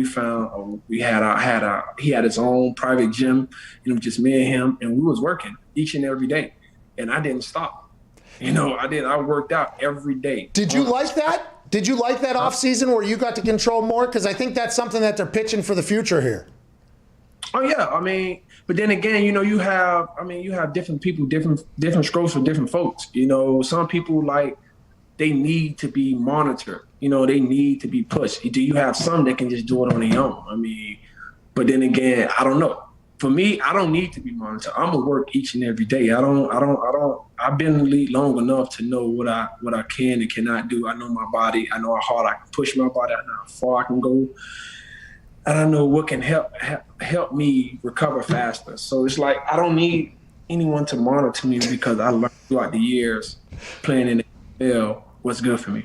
Yeah, and I think a lot of vets feel that way. And I do believe if there was to be a vote, I think there would be a separation in age on who would want what. And that was kind of like the last CBA that was being talked about too. Everybody kind of puts that in a thing. But the people that last are the faces of the game. I think they should have a little bit more say in a lot of things. We're talking to Xavier Rhodes, 3-time Pro Bowler, All-Pro, corner for the Colts, just signed a 1-year deal. Who's a wide receiver you played against that you will always, when you have the conversation that you have to rank next to you? Like, who was the best person that you played against? And now, granted, I know everybody has different styles, but in your illustrious career here, who is somebody you played against that was just like, well, that guy fucked me up a little bit? Oh man, it's a few of them, man. I can give you. I can't just give you one. Okay. I'm gonna give you a few. I'm gonna spitball a few. Calvin Johnson was one. Hilarious. Was that just hilarious? Huh? Was he just hilarious to play against? Bigger, stronger, faster, went and got everything. Seemed like the nicest guy of all time, too. Nicely. I mean, he ain't say nothing. Oh. Just ball. But Calvin was one. Julio was another. Devontae Adams. Oh, my God. Yeah. Lord. Devontae Adams, Antonio Brown, Michael Thomas. That was a battle. Do they talk? Are you a talker or is it quiet? Who? You. Until I've been, I'm not gonna say because I'm. Oh, so you do, yeah. You talk a lot of shit out there. Huh? Is that early? Do you do research on them going into the game for your verbal assault that's potentially going to happen in there? No, I don't really talk. I mean, I don't really talk. To me personally, I don't know. Like I say, different scope for different folks. Me personally, what I believe in, the best don't talk trash. The best just go out there and play. You know, they just go in there and play their game, and watching film is my talk. You know, when you watch film on me, you're gonna know what you're going up against. You know what I'm saying? That's how I talk. You know what I'm saying? Because I know this week, you know what I'm saying, the next opponent is gonna watch that film. They're gonna watch. You know what they say? Your best game is your last. So they're gonna watch your last game, and they're gonna determine you and how to beat you off your last game. So it's like that's how I play. I play in that moment, but also knowing in the back of my head, like next week I'm gonna play against this team, and they're gonna watch this film and try to depict the weaknesses off that film. Man, I never did any of that. It probably could have been a lot better if I had to guess. What do you have, Connor? Yeah, Xavier, there's a proposal going around now for DBs to be able to wear single-digit numbers. Is that something you're interested in, and would you change your number? I don't care. I don't care about that. I mean, you make the number don't make you, man. That's always been my motto. Yeah, but I mean, a defensive end or outside linebacker with a single-digit number, you immediately go, oh, he used to be in a skill position. That guy used to. That guy. That's the thought, isn't it? So growing up, it's just like you see a D lineman with a number one. Oh, he must be good. Like, do I have one on his back? Oh, he must be the best player on the team. You know, that's just a mind mental thing. You know what I'm saying? So it's that's all it is. But for me, it just I don't really care for it. You know, me you personally. It's bullshit. That's what you said. It's all bullshit. I didn't say that. Don't put words in my mouth. See that going out in the public. T.Y. Comes back to the Colts as well for another year. Did you know about him before you came to Indianapolis? I would assume you did. But he's not like media-wise, not nationally known, I don't think. But around the league, I feel like he has a pretty good respect from a lot of people. What are your thoughts on T.Y.? And obviously, are you excited he's back as an Indianapolis Colt? I mean, yeah, I'm excited he's back, man. He's a big part of Indy. Like to me personally, he's Indy. Yeah. You know, he's been in Indy his whole career. He has broken some records. He done done things a lot of very few receivers was able to do there. It's been a few that broke. He still have to reach some milestones from previous receivers. But also, man, he just did great there. And I feel like it's awesome from him to come back to the Colt Nation and to the family and finish out there if he continues out playing. Do you guys one-on-ones? Do we one-on-one? Yeah. I mean, yeah, we go against each other in practice. Yeah. How is that? Because I believe he's a pretty competitive human. I'd assume you are as well. Just know it's competitive. Yeah. I would assume that's the case. We can't thank you enough for joining us here. Did I hear a ghost in the background there? Was that a ghost? Well, it sounded like a yell, a shriek there is in the background. Oh, that was my daughter. Was your daughter? Yeah, I'm surprised she ain't bust in here hearing me talking and start on the phone. How old? She's 3. Oh, nice. So at that age, you're going to have to forgive me. I don't know the humans at that age. Full conversations? Yeah, can you kind of get a vibe for what she's going to do? At that age, her favorite word is no, and she do what she wants. Sounds like a great time. Well, I'm happy you said yes to the Colts. Vacation. I'm having a vacation right now. You're not talking to us right now. We can extend this if you'd like. Just kind of spend some more time away. Where do you stay? Where do you stay? Where do you stay? Where do you stay? Where? Florida. How is it just wide open down there? By the way, I just hear it's open down there. Is that true or is that not true? Man, come down and see for yourself, man. You might have a good time, you might not. You want to wear a mask? Don't come down here. Ladies and gentlemen, Xavier Rhodes. Yes, sir. Good conversation. Mm-hmm. Oh, yeah. I liked him a lot. his daughter, 3-year-old, she likes the word no and do whatever the hell she wants, whatever. Is that all 3-year-olds? Is that what 3-year-olds are? I don't know. I don't know any of that. I don't know about all of them, but I think a lot of them probably. Yeah. It's always so uncomfortable for me whenever there's a little human around. Because I'm like, what does this thing know and what does it not know? Yeah. You know, I don't know enough. I've not done any research about this. I do not do this.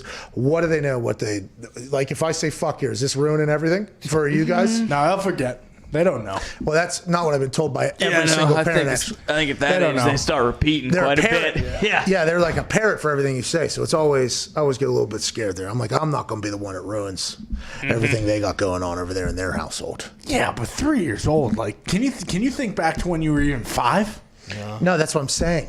Like, they'll forget. Even if they repeat it for a day, they're going to fucking forget. Yeah, but those days are going to be tough, I think, whenever they're around, like, teachers. Yeah. Lock them in their room. You don't let them leave the house. Oh, okay, grounded. Grounded. What I'm reading here, Terrible 2s does carry on to the 3s. Oh, so maybe the Terrible 2s really got all the marketing, but it sounds like the 3s potentially also terrible. Yeah. Wow, it's bad PR by the 3s. Yeah. What are the 4s thinking? They're like, thank God we're not associated with the 3s and the 2s. Kids we're a normal little bit different. again. We're a 4 or 5 operation here. Fantastic 5. So that's just like the show here out of 10. Let's get to a break, okay? And we'll wrap up the show here with some phone calls. 1-888-MAD-DOG-6. Send you into the weekend. Send you into Chris Mad Dog Russo and Mad Dog Unleashed. The show will be fantastic. You got about 4 minutes. We'll see you then. Cheers.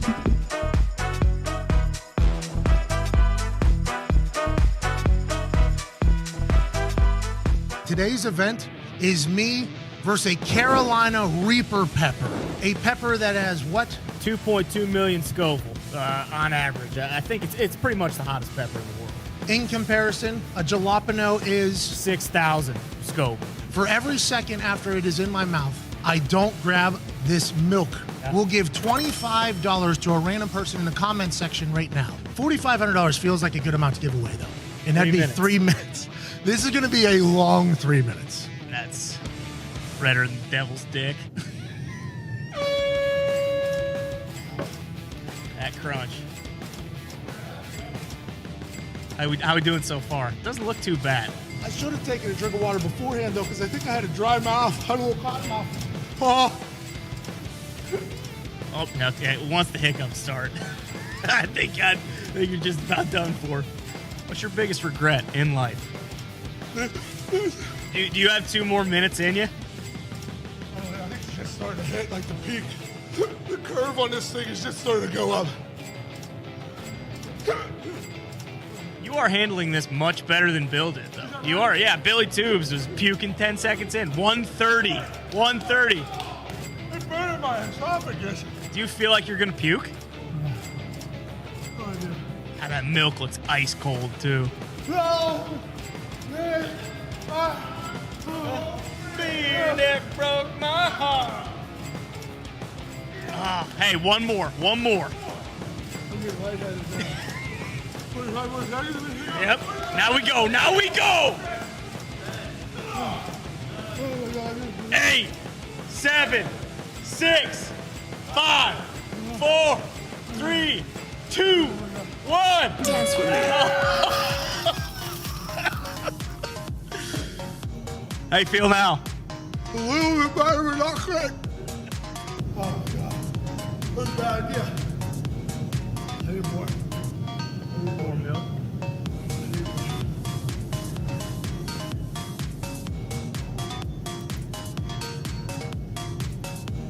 Oh, God, God.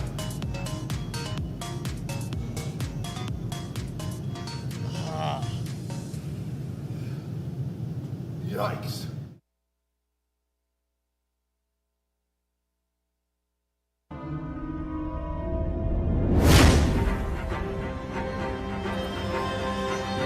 Oh, you think darkness is your ally, but you were merely adopted to dark. I was born in it, molded by it.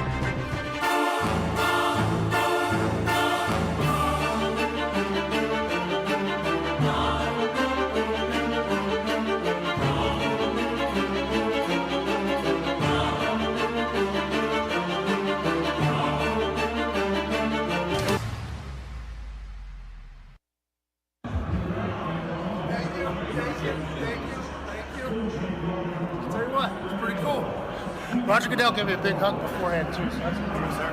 Thank you so much. Shane, you drinking? Yeah. Cheers to you, man. That was a good one. That was good. That was good. Oh, that was I feel like it went pretty good. Oh, look at the phone.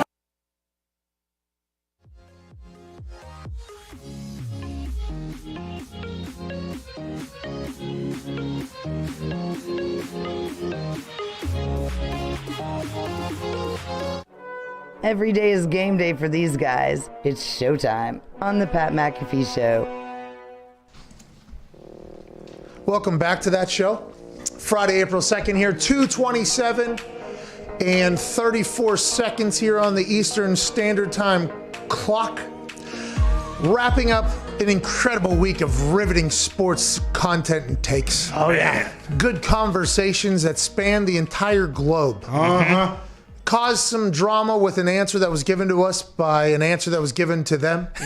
That was really big. That's how it works. And this week was a fun one, but we do have one more thing to really talk about. Let's go. Something did happen here recently that we have not talked about in the NFL world. Okay. Ladies and gentlemen, although John Lynch just 1 week ago at a pro day told Stephen Weich that Jimmy G is still very much in their plans and Jimmy G is still going to be or their guy. And then conversation was around that they are not answering phone calls on trades for Jimmy G and that Jimmy G would actually be a mentor for one of the rookie quarterbacks that is going to get drafted inevitably with the overall third pick that the San Francisco 49ers traded up to go get. That was the theory. That was the thought.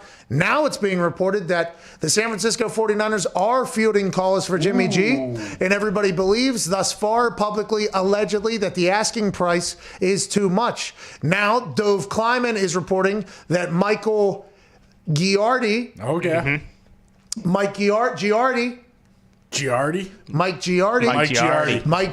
is reporting that the 49ers are asking for a first-round pick in a trade for quarterback Jimmy Garoppolo. Teddy Bruschi talked about that this morning on Get Up, and he actually said he could hear Bill saying, how am I going to jeopardize the future of this franchise with a number one overall pick for a guy I'm not sure he's going to play 16 games? Because Teddy Bruschi brought up that although Bill and the Patriots love Jimmy G, absolutely love him, he has seemed to have had a little bit of a durability issue. Now, Dove Kleiman would go on to continue that the 49ers plan, draft a quarterback with number 3 overall. Let him learn for a year in the process, rebuild Garoppolo's damaged value following injury-filled season in 2020, trade him in 2021 for a better pick instead of settling for less in a trade now. If they can get a first now, they'll move him. Remember, this is not us making this up. This is what's being reported and tweeted by NFL Dove Kleiman, who I believe is probably learning this from other people like Mike Giardi and others he has seen.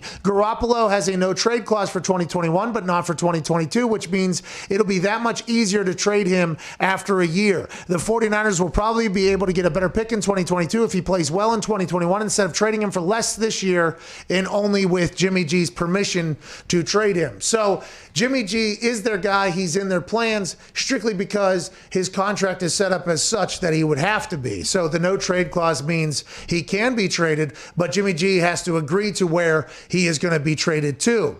His contract, I believe, is something that they can definitely take on with the amount of salary cap they have. It has always been the thought that they were not answering calls since John Lynch came out and said we are not trading, and other people said that they said they're not trading. Now we're learning it's worth a number one overall if you think Jimmy G could be your quarterback, and also you have to persuade Jimmy G into being okay with you being the team that's drafting for him. It's Jimmy G quarterback watch yet again, another offseason, because Shanahan allegedly did not want Jimmy G. He wanted Kirk Cousins. They got Jimmy G because they needed a quarterback. Now he's been looking to upgrade, allegedly. This is what's being reported. Yeah. Tom Brady was not an upgrade. Now it has come out that they did think about signing Tom Brady, said no, Jimmy G's our guy in that particular situation. But allegedly, behind the closed doors, there's been conversations for years now. Is this the move at 3 overall to get rid of that situation, and who will it be to? Well, do you think that now they think Mac Jones or Justin Fields or even Trey Lance might be ready to go immediately if they're okay with letting go of Jimmy G and not having someone like vet them into the NFL? Let's quickly do a bloop, bloop, bloop. trip back in time. Okay, we just did it. When Jimmy G was traded from New England to San Francisco, he sat for 5 weeks. Everybody thought he was immediately going to go in there. That team was terrible. They were a bad football team. Everybody thought he was getting traded. It was a big deal, and the narrative was Belichick wanted to go with Jimmy G, and Tom didn't like it, and Tom teams didn't like it. And I don't think we've ever learned whether or not that's full bullshit or not. I'm still not sure. I would assume that there was a chance that Bill maybe did want to go with Jimmy G in the future, but I don't know if it was happening like right now, and that's why they had to move on. But anyways, there was a lot of chatter about the trade to Jimmy G from New England to San Francisco. He gets there. He doesn't play for a few weeks because allegedly Kyle wanted him to learn the offense so that when he goes on the field, he can run the offense efficiently so that Kyle doesn't have to sit back and wait for him almost. Then he gets on the field and they win. Oh, yeah. Terrible team becomes great team. They win. Then the next season he plays, he gets hurt. He's out. Next season they go to Super Bowl. Last season, COVID, injuries, kicked out of their own stadium in the middle of the season. It's almost, I wonder if some people up there are thinking like, should we give them another shot? And then, well, if they're going to give us a 1 overall, maybe we move on. But Jimmy G's situation is, I have no idea.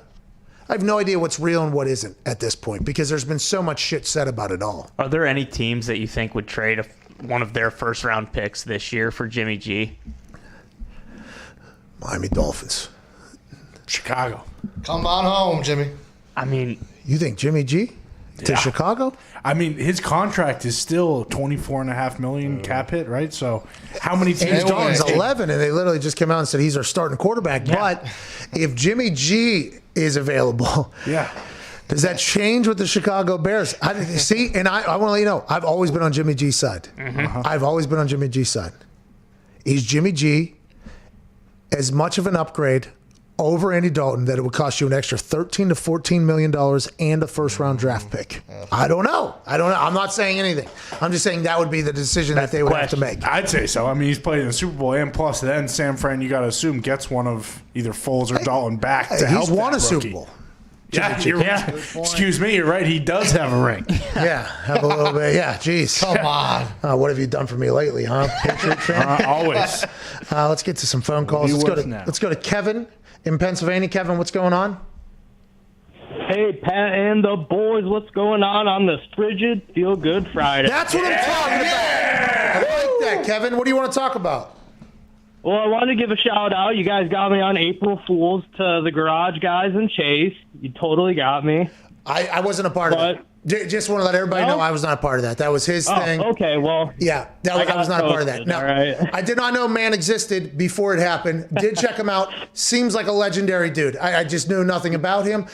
He announced that he was going to be the official NASCAR guy for our thing on his Twitter. And I was just like letting it, like, okay, it's his neighbor. I'll let him do it. Never followed up with the, gotcha, though. Like, never followed up. So I did have to send a tweet this morning that was like, DFS, hey, waiting for you to do the... Because you're kind of making me look like an asshole if you're not doing it. I didn't even know you fucking existed. No. He cleared it up.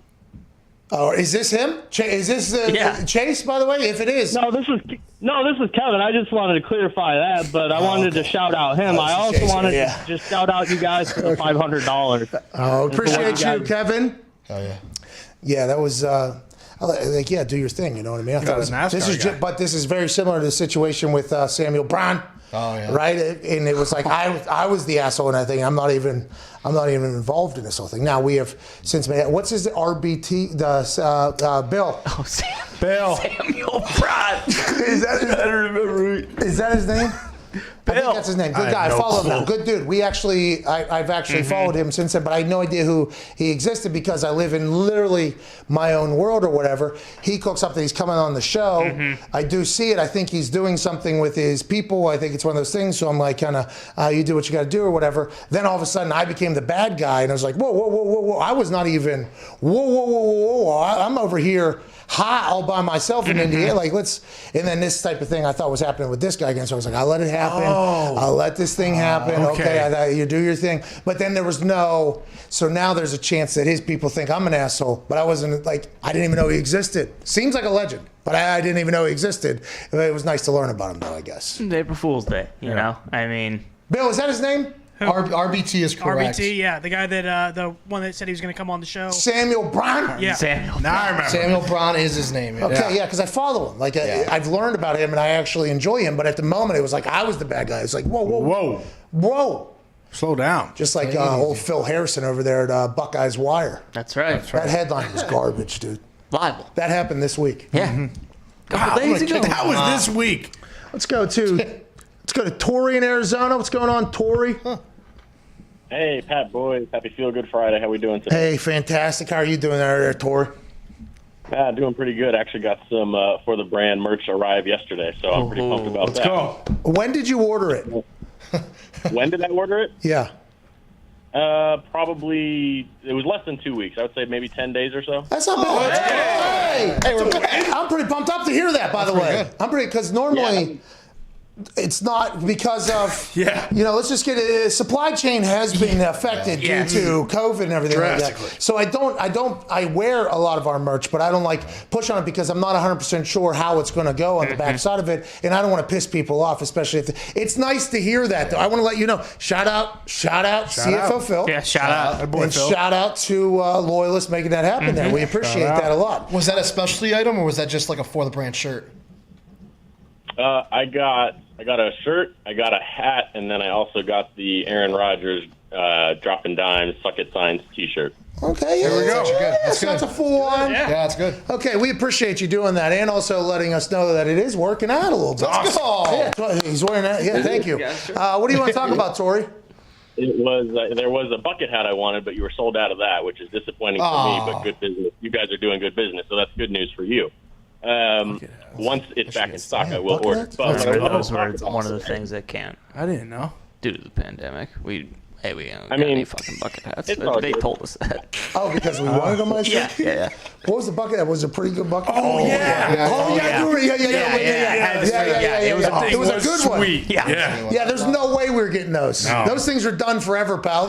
There's no way we can find enough to do the thing to sell it. I mean, but you're right. We're bummed about it too. If it means anything, bucket hats did not survive. I play a lot of golf, and it's very hot and sunny in Arizona, so I was looking forward to the bucket hat, but that's all right. No big deal. I got some other merch, so I'm still pumped. Well, I'm an incredibly white Caucasian as well, and the bucket cap is something I enjoy, and it's just hopefully we'll be able to find those again. That's a shame. Well, it's actually my go-to golf hat. Oh, isn't that nice? Oh, you got one, did you, Fox? Hey, Tori Foxy's got one. Ask him for his. What do you want to talk about, Tori? Hey, so I want to talk about the worst rule in the NFL, and that would be, I know the NFL has talked about, the overtime rules and, one team picks, what yard line maybe the other team starts on, but that doesn't solve the problem, right? So we have, I don't know how we can have a rule where the most talented quarterback to ever play, Aaron Rodgers, doesn't get the opportunity to touch the football in multiple playoff games, right? Regular season is one thing, but the playoffs is like where legacies are built, and he's been a part of 3 playoff games, 2 of which he was the starter, where he never got to touch the ball, and we got to fix that. Didn't go. Thank you, Tori. Yeah. He's right. The sudden death thing is bullshit. It is. They changed sudden death that, thing though, is didn't bullshit. they? Can't kick to win. Right. You score a touchdown though, it's still a win. But I guess or you fumble a kickoff and then they it counts. Yeah, I agree with Tori. We agree with you. We think overtime should change. It should just be a period. You just play, okay, for however long, 10 minutes, whatever they want to make it. It's 15. They're pitching 7.5 minutes, I think. So whatever the case, just have them play period. If it ends in a tie, whether 7 points are scored by each team, 10 points are scored by each team. Maybe it's, you know what I mean? Maybe score. That whole thing. Go to a kickoff. Just put the field goal kickers out there and have them sudden death kickoff. Everybody will love it. Get a winner. Here we go. How you doing? Keep moving. We fixed it. Happen. Boom. The Baltimore Ravens are pitching that overtime. One team should be able to pitch a yard line, like, okay, north 35-yard line. And then the other team gets to pick whether or not it's them on offense or defense at that point. Yeah, let's not get into this Mickey Mouse shit. Okay? Please. Let's not be doing any of this Mickey Mouse stuff. All right. I know this ain't the Harbaugh family's way, and it's probably something that was created, around. I'm sure there was a good reason for this whole thing. Have a kickoff before you do this Mickey Mouse shit. Yeah. Immediately. Everybody says, why don't you do the college one? Well, because college one isn't football. It's Mickey Mouse. It's Mickey Mouse. It's not. Listen, I love it. It is electrifying. It is fantastic to watch. And I've also been on board with an idea of like one offense and one defense on this side, one offense and defense on this side, 2-point plays. I think Florio pitches one, 2-point plays back and forth to each other. Yeah. I'm okay with that, but I don't think you can lead with that. I think it has to be actual football. Here's a little extra time, actual football where turnovers can happen, scores can happen. And then if that stops, then let's get into the Mickey Mouse. Yeah, exactly. I think that's what we need to do. And if you need to shorten that overtime thing to 10 minutes or to 7 minutes, 5 minutes, whatever you want to make it, do it. Then let's get into the Mickey Mouse shit. That sudden death 2-point conversion on each side. That's pretty cool. That's pretty cool. That would be awesome. The drama of that is. Imagine a celebration if they stop. If they get a big stop. That defense, by the way, is probably walking at least over to the 50 to kind of watch that thing. Hey, guys. And then they also get a stop or whatever, you go back down. But if they get a stop and then score happens, all that the celebration would be huge. Be huge. And if on the field sprinting, I mean, it would be a big moment. But let's not get crazy. If you're going to pick the 2-point conversion thing over to kickoff, like maybe 2-point conversion thing, if that's tied after 3, go to the kick. Okay. Yeah. So now we get a chance to really combine all of it. Just thinking if they make it, too, you can just start backing up. If one team makes it, the other team makes it. All right, now it's a 2-point conversion from the 4-yard line. You know what I'm saying? Go now back. There's a holding penalty. Yes. Yeah, okay. Now you're on the 12. From the 12-yard line. Yep. Let's go to Juan in Illinois. What's going on, Juan? And the boys, how are we doing on this Feel Good Friday? Hey, Juan. I'm going to bring it down a little bit here. I hate to do this. What part of Illinois are you in? I'm in Waukegan, which is about 30 minutes away from the city, give or take. Okay, so do you know anything about John Wayne Gacy? Nope, I was born in 92. Saw a bunch of documentaries on him. Don't know much about him. Well, I just learned a lot. He did some damage in Iowa. Yeah. Iowa gets away with that, by the way. Yeah, well, Iowa gets Waterloo's where it all kind of started. I don't know. He was working at AFC Waterloo. Iowa man of the year. No, Waterloo, Iowa. No. The junior commerce of business is where it all began. Hey, he was working at Kentucky Fried Chicken in Waterloo, Iowa. You guys created a monster. No, we sent him to jail. We said, hey, listen, this guy's a piece of shit. Then you let him out. No, we took him to Anamosa and kind of wiped our hands of him. Hey, Anamosa, you figure it. And then they said, hey, yeah, fuck it. This guy knows KFC chicken. Let him go to Illinois. He won Man of the Year in Iowa. Bro, he won Man of the Year the first year there. Yeah, I know. He was only there for a year and a half. Won Man of the Year. Best guy I've ever seen. Golf course into the fucking prison. That blew my mind. That was not in Waterloo. That wasn't in Waterloo. Was it in Iowa? Anyways. What's the difference? That was in Iowa, wasn't it? Yeah. It wasn't in Waterloo. I think it was in Iowa. I'm pretty sure it was in Iowa. Waterloo was where he was winning Man of the Year. Yeah. What do you mean this guy won Man of the Year? I thought you guys Man of the Year of Iowa. Man of the fucking year, this guy. His KFC was top notch. That's how you win. There was a kill for it. Man of the Year. The Colonel flew in and everything. He's like, John, your chicken is next level, dude. It's despicable. And they were like, all right, this guy's the Man of the Year. What are we going to do? It's brutal. That is not accurate. Okay, that was not in the movie that I watched. The shit that you guys are selling yourselves in Iowa so you can wait. He tells no lies. That is true. Man of the Year. No, I do know he won Man of the Year. I do know that, but it's not because somebody from the Colonel from Kentucky flew into Iowa. That part is true. No. I thought the Colonel gave him the award. I thought that's bullshit. That's what I was. You're promoting this guy. No. Anyways, Juan, Chicago, by the way, there's no room to hide there. What do you mean? Oh, no. Throwing me under the bus. What we're saying We caught the guy. It's kind of, while I was watching, I'm like, oh, this is interesting. Zito and Ty literally are the reasons why this happened. I mean, literally. Brutal. It's unbelievable. Juan, what do you want to talk about, bub? Well, I heard that. What was that? I heard the Bears let Hicks look at a couple of trades or whatnot. So why not traded the San Fran with a first and Dalton for Jimmy G? Why not?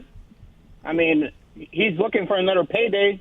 And if it doesn't work in San Fran, at least he can, go to another team in free agency and whatnot. And also, I got another thing, Pat. Hold on, Juan. Do you think you would take Jimmy G over Andy Dalton? Yeah.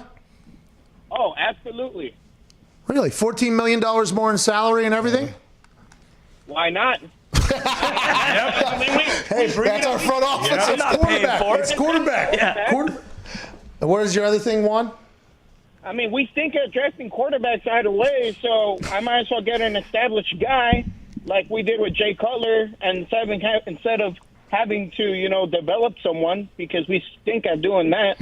Amen to that, brother. Let's go to Jared in Michigan. What's going on, Jared? How's it going, Pat? Hey, just hanging out. How are you? Good. I just had a question with all the draft talk coming up. Are Mel Kiper and Coach Lou Holtz coming to the draft special this year? Yeah, absolutely. They are. Jake Glazer also. True. I think he has been a recent addition. Whole panel. Yeah. Got everybody this year. Let's go to Kevin in Texas. Kevin, what's going on? Hey, what's up, Pat? Just hanging out, man. Hey, number one, man, congrats on your success. I'm actually from Pittsburgh.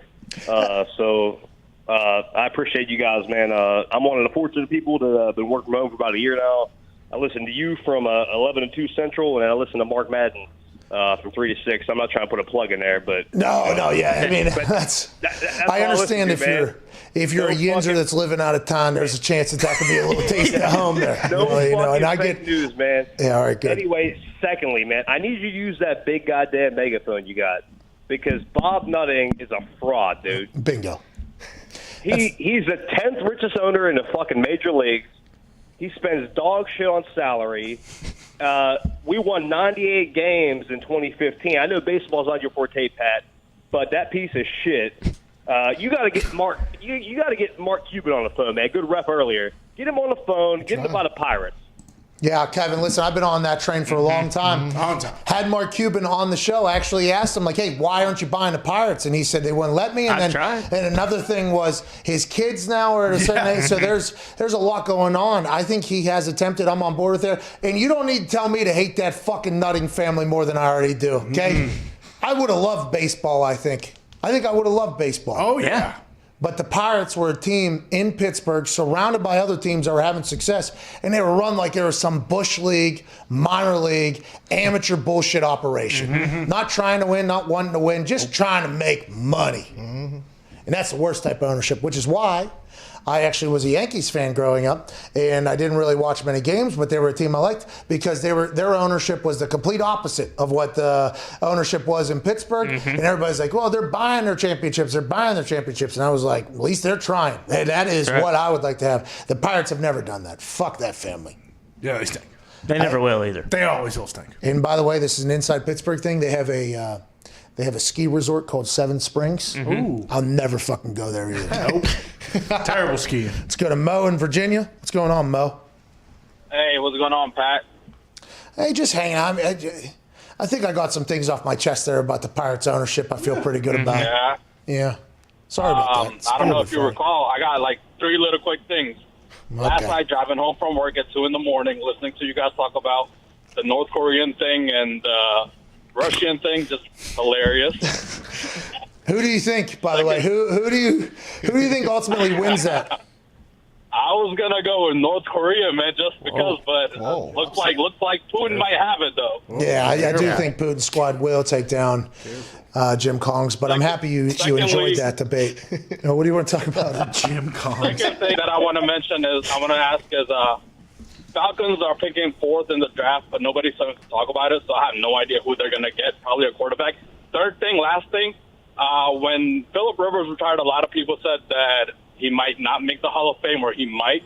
My question is, when Matt Ryan retires, does he make the Hall of Fame? And if he doesn't, does Joe Flacco make the Hall of Fame? Oh, a lot of questions there. A lot of good ones. Deep pondering we'll do over the weekend on those. Deep pondering. Falcons have had a few calls with Pitts. Yeah, Kyle Pitts. I spoke to an NFL head coach. Is that right? Who told me Kyle Pitts, best player in the draft. Whoa, better than Jamar Chase? I spoke to an NFL head coach that told me that. Let's go. That's awesome. Now, I do believe that answer was potentially being given to me in the potential area that they are drafting. And maybe they've kind of potentially eliminated other players like Jamar Chase, who you're referring to, and maybe Trevor Lawrence, Justin Fields, whoever. Sure. But very dead face, very straight face, Kyle Pitts is the guy in this draft. Yeah. They're saying this dude is going to be the guy. He came out, I guess, with a quote, and I don't know if it was taken out of context or not. And by the way, this is exactly what you want to hear somebody say. Yeah, I'm trying to be the best of all time. It's like, yep, that's a guy we'd like to have. By the sounds of it, there's a chance that might happen. Now, the tight end position is one that is heavily stacked with talent. Travis Kelce, George Kittle, just to name a few. Kyle Rudolph, our guy's been around the block a couple of times. Jonnu, now Hunter Henry. There's a lot. Gronkowski, obviously, is top 100 player of all time. Rob Gronkowski still in the tight ends are a very, very talented group in the NFL. This guy, perfect timing, because the tight end means more than it has ever in the past whenever it comes to offensive efficiency. Perfect timing, perfect opportunity, and it seems like a lot of people very high on old Kyle Pitts. And I feel like sometimes in every single draft, there's one player that, like, hey, no matter what, this guy's going to be good at football in the league, and Pitts seems to be that guy this year. Yeah, that's what everybody's saying. Yeah. And now I don't know if that's because nobody's expecting him to go and rattle the top 5 or whatever, if there's going to be trades for quarterbacks, and that's kind of how it all goes. Like, who knows if that's the case. The person that told me, though, I don't know if they were just ruling out people they didn't think they were going to be able to get, or if that was an actual feeling from that thing. Pretty wild, though. Old Kyle Pitts. It was like Wirfs last year. They were like, this guy. Yeah, like, hey, this guy's going to be very good at football no matter what. And last year he had, like, I think 1 penalty, 1 sack, and started every single game, basically, all the way through the Super Bowl. Shut up, Bear. Shout out Iowa. Yeah. Shout out. You guys going to drop the ball with the John Wayne Gacy thing. We don't claim but John with tackles. No, of course you don't. That's what we're saying, though. I think you're driving a water the home of John Wayne Gacy. It doesn't say that. It Man of the doesn't say year, it. Like I John said, Wayne Gacy. We took one look Yeah, at it this does. guy and said, this guy's a piece of shit. You see his bottom row of teeth? That's all of it. No, you guys gave him the man of the year. No. Like I said, that was tied to chicken and his expertise. No, it was not. It was Yes, JC's. it was. Yes, it It was was. the junior commerce which was running the time. Oh, yeah. No. We said, hey, listen, get to Anamosa, go to prison, and then they were like, oh, hey, I guess John's healed. Let's let him out. Big oversight. That guy's unbelievable, by the way. Oh, how far did you get? Second. Okay. It just gets, you get more of his personality, and you're just like, oh, how did he get away with all this? Yeah, it makes no sense. The guy dressed up as a fucking clown. Yeah. And then he's being taken seriously. That's Iowa. Iowa. We haven't got far enough into blame fully on Chicago, but gets bad. We'll turn. We'll turn eventually. We'll turn. Yeah. But for now, It's a heavy pick. I didn't know this guy. Hey, I didn't know this guy existed. Oh, yeah. Oh, yeah. I didn't know this guy existed. Now, granted, Waterloo definitely has heard of it, I guess, and Zito in Chicago has heard of it. And this is what it's like. I can't believe that human existed on this planet, living this life that we all live. Isn't it basically based off him? Like, really loosely? Really, it might be. I don't know. I always thought that was maybe not. I don't know. Don't think so. It's a Stephen King book, but could be. Could be. It was just Killer Clown. All right, well, one last check-in with our polls. Nah, forget it. Yeah, it's Chris Mad Dog Russo. Mad Dog Unleashed is next. We can't thank you enough. This is the slowest week we've ever had in our entire life. I understand the Final Four is tomorrow. Let's enjoy that. And I understand there's other stuff happening. Next week, we're coming out with a bang on Monday. Yeah! Monday is going to be a massive show. I'm guaranteeing it. Be a friend, tell a friend over the weekend. Chris Mad Dog Russo with Mad Dog Unleashed will be next. His show will be much better than ours. I promise you that. Can't thank you enough for your time. Boys, great effort this week. To everybody at home, have the greatest weekend of your entire life. Cheers. We'll see you Monday. Hey, Monday is going to be a massive show. Yeah, I'm very pumped for Monday. Yeah. It's going to be big. Yeah. Huge. We got the national championship set up, which may be some juice. Of course. Some juice. Maybe some juice. A little bit. And a guest. A guest on Monday is there's gonna be some A lot of juice. There's gonna be some juice. Yeah. There's gonna be some juice. Oh yeah. People are gonna say, Oh, he wasn't kidding. Oh, well. There's going to be a lot of that.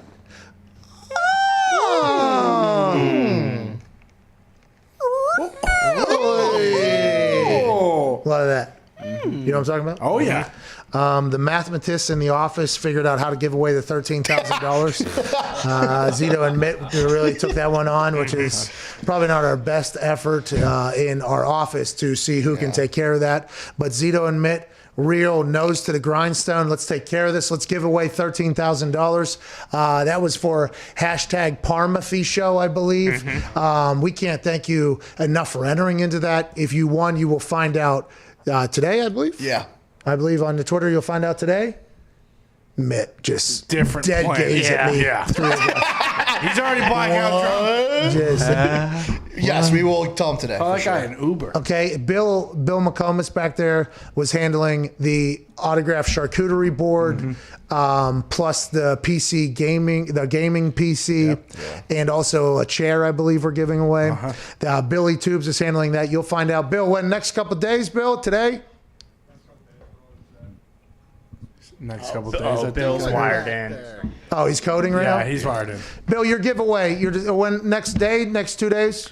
We do have the computer it's going out now. That's on CFO Phil, so I'm putting that on him. Oh, if wow. that fails to go out. Okay. I will be sending out that shark board and then the last chair we have in the office. Thank you, Bill. Thanks, Bill. Sorry we interrupted your coding, by the way. He was coding YouTube back there. Locked in. He's part-time Google, part-time Pat McAfee Inc., and we're very thankful for that.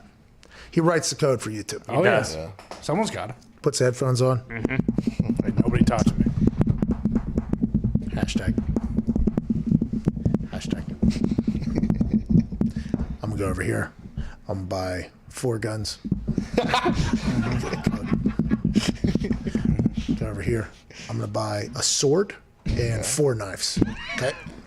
Cody. What are the 100 Thieves boys doing? I'm going to go ahead. All right, I'm going to go here. I'm going. Oh, they're still doing nothing. Is there a Pokemon drop? No. Okay. I'm out on Pokemon. You saw he was out on Pokemon? Yeah, I saw that. It's a bummer. Yeah, stop. Good times. Is there an NFT? Ooh. Do we have an All-Star? Top shot. Oh, wait. Hold the phone. I didn't get in. I think Bill lives in the internet. Oh, yeah. Like, I actually believe he is the most plugged into the internet human I've ever seen. I'm on my phone all the time. Bill is actually, I'm kind of at the surface. I'm at the sandbar. You know what I mean? Like, sure. I'm at the sandbar. I'm in there. Can sharks come to me? Yeah, I guess they could. Like, if things kind of, which by the way is like my timeline. Like, if things get in there, it's like, okay, they've had to really work to get here. Bill is in the deep end. Oh, yeah. Just hopped off the ship. Snorkeling. He is snorkeling. No, I think he's free diving. Yeah. I think he's free diving in the internet all day, every day. And we appreciate you, Bill, especially the fact, see you, man, sorry. Especially, hey, safe travels, man, sir. Hey, safe travels, man. We appreciate you. The best wrestling show, period, with him and Mark Madden. A great listen, actually, by the way. But we appreciate Bill taking time out of writing the internet in the deep seas of the internet to find 3 winners for the shark board, the gaming chair, and the PC computer. Oh, and what you PC, you get it. What you just showed too. I mean, he was coding and he was on his computer on the right. He's got another screen on the left side. What's there? That is just constant. I mean, usually Twitter, sometimes Twitch, and then browsers a lot actually, more often than you think. Yeah. There'll be a pair of tits that'll pop up and Bill's just staring at him and then he's motivating him. See, but it's it's not. See, look, Foxy's pointing at it. No, not in this office. Oh, yeah. Maybe at his home, but not here. I'm just telling you what I Hey, we need that not happening in He this goes around the office. firewall. Oh, yeah. Oh, no. Right around it. Like Cody. Bill. Last night I literally did just buy a monitor to put on the right side of everything. See that? Oh, there you go. See You use that? another boom computer. Billy Tubes, dude. Yeah, He's getting more monitors so he can go deeper into the internet. Yeah. And here you are taking advantage of it. I'm not taking advantage Yeah, of you it. are. I'm You just have to make telling it a you. scumbag. That's what this toxic thing No, does. I'm just telling you what I've seen. Oh, he's saying Yeah, the truth exactly. about Billy Boobs. This guy, hey, at least I'm not promoting murderers. No, you're right. Serial killer fanatic over here. You. Nah, You're from Waterloo. You're from Waterloo? I'm from Waterloo. Oh, there you go. And you gave that scumbag the man of the year. Yeah, man of the year. Didn't you? Listen, And you let him out of jail way early. That's right. That was an Anamosa Zeke. All right, stop pinning this on Waterloo. You're getting your goddamn facts mixed up, all right? Yes, he lived in Waterloo. No, yeah. He ran a KFC. And guess what? That drive-through zip, zip, zip, zip. I mean, why do you think the Junior Business Bureau gave him Man of the Year? That fucking KFC made more money than any other in the country. Doesn't matter, Ty. And He's a then murderer. eventually, we were like, murderer. listen, get this guy out of here. He moves to wherever else, some bumfuck town in Iowa. He gets caught up. They send him to Anamosa upriver. He builds a golf course. No. And then they're like, all right. No, this is at Waterloo. Started with you. No. Yeah. Wow. Who did this? That's unbelievable. Well, he's fucking dead now, so. Whoa! You seem pretty bummed about Hold on, it. they did give that away, by the way. They gave that away just from somebody's interview out of nowhere. His sister says, Oh, yeah. Well, yeah. he was my brother. And I was like, well, guess he's fucking dead. All right. So this guy he's a dead man now. I'm kind of excited. It's been a good documentary to watch, and I'm very pumped. I got the, because Peacock Premium, commercials. Wait, what? No commercials? The name is Peacock Premium commercials. Yeah. You gotta go up. Peacock Up or something is another plan. It's $4.99. You gotta buy that one so you don't have any commercials. I've been telling you about this for months. It's like Wi-Fi. You get the premium. It's always better. Yeah, but its name is. See what they did there is they did the. It's like what was it? Something Oakmont. It's like a prestigious name. Whenever Stratton Oakmont? Stratton Oakmont. Like he just made it up because it's a good name. Peacock's like, all right, we'll have a premium version, which in every other place that these humans who potentially are going to get into this live, that means like the best version. No, we got Peacock Premium Up or whatever. So that was a big deal for me last night. That was a big deal because I didn't even know. I'm happy you're enjoying Peacock for what it is. Well, I'm trying to watch these Stone Cold Steve Austin podcasts, and all of a sudden I got a fucking commercial. I'm like, come on. Kidding me? This sounds crazy. I don't hate a 90-second phone break.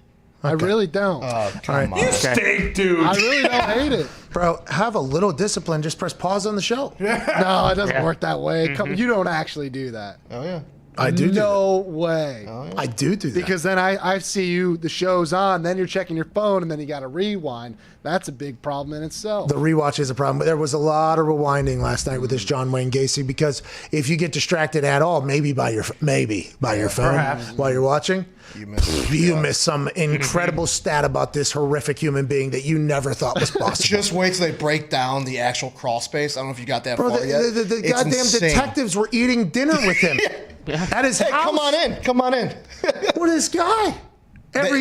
Every minute of the first two episodes, it's like this had to be fake. So you got to the part where he smelled the bodies? Yeah. Okay, yeah, that was insane. I don't know what that was. It was on a roof, though. UFO. Yeah, here we go. UFO. Could be a copter. Let's go to Neil in Los Angeles. What's going on, Neil? What's up, Pat and the boys? How we doing on this wonderful, kick-ass, rad, good Friday? Yeah, gnarly, dude. What do you got going on over there in L.A.? Oh, man, dude, just bathing suits, bikinis, and women, my friend. Yeah. We're not out of the house, but if we were. Bill's right screen. If we were. Hey, man, they've been thinking about you guys. So I got three things real quick. One's going to be Aaron Rodgers. One's going to be for Boston. First off, Rodgers, Jimmy G. Why don't they swap it out, right? That'd be a good concept. And Boston, Connor, how many sunglasses do you have? Also, I'm a YouTube subscriber. Why don't we get any love, man? It's all about the Twitter, dude. I mean, the Twitch and whatnot. I do have to figure out the YouTube better. I guess there's something called Shorts coming to YouTube that we don't have the option to do yet.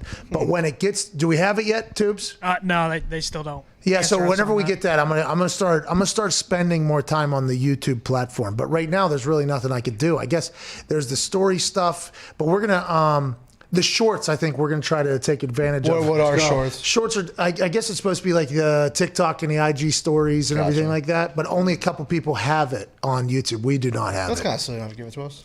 Well, it's in the beta testing, and we're alphas. Oh, that makes sense. So that's right. We don't want the betas. That's kind of how the whole thing goes. They did give us the beta testing for Clubhouse. They basically had a Clubhouse available on YouTube. Really? I don't know if that was before Clubhouse or as Clubhouse was kind of being launched. I think it was as it was launching, but it has gotten 0 to no traction on the YouTube platform. I tried it once.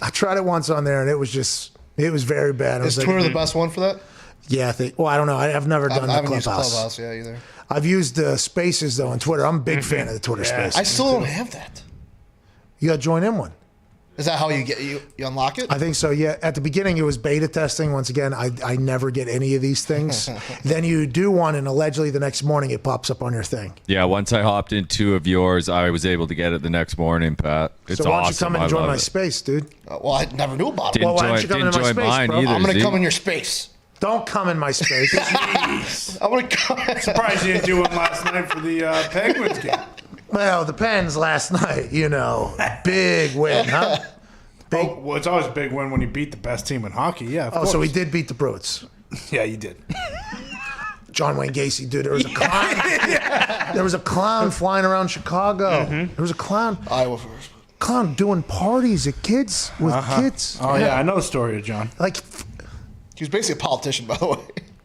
it's unbelievable how people do that. And I've met a couple of people like that who are in a position, and I think this is a pretty evident thing. I don't do well in those types. Okay, I don't do well with the executives types, the JCs of the world, the junior commerce people. Sure. I do not do well in those groups. But I've been to a couple things where those humans are at those things, and there's some people that have figured out a way to like either socialite their way up in that whole thing. And as soon as I go, how the fuck is this human here? And then they're by the way, they're at everything. This guy was setting up the parades in Chicago. This guy. Yeah.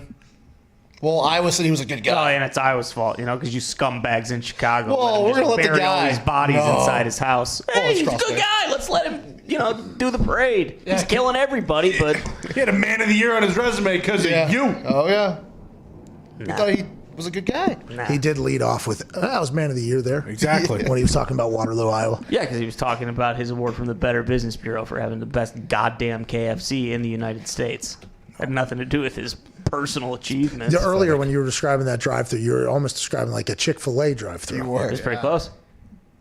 Who told you these stories? Your ancestors in Waterloo?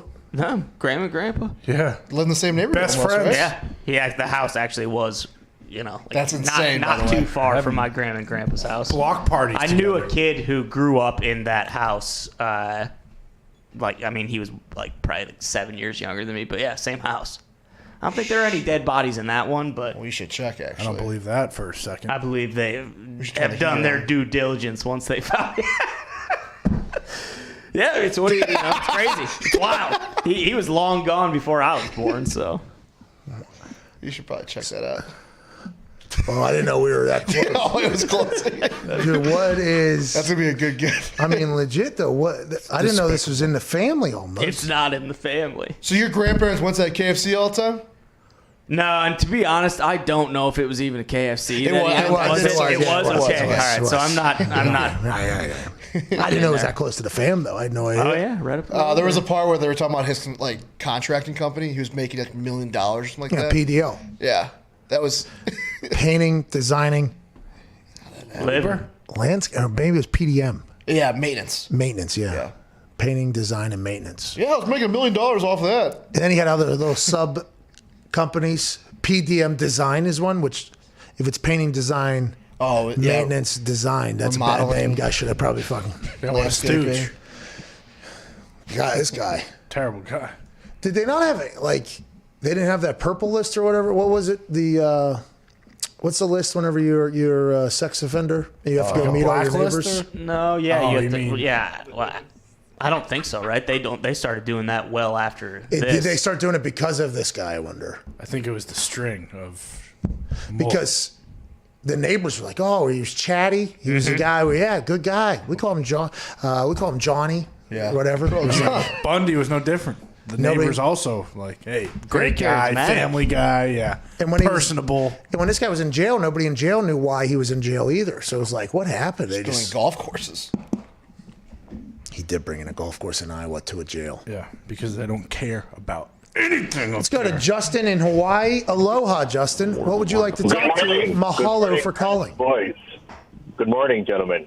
Hey, top of the afternoon to us, early morning to you. What do you want to talk about, brother? Hang loose. I know you guys had a lot of downtime and not much to talk about on the show, so I was thinking maybe last season the Foxy curse was a big thing for football, and maybe you guys could set up a bracket in which you do each division first and then conference, and the two winners of the conference can fade on. Like, you guys can bet on it. Basically, the winner, Foxy, cheers for next season.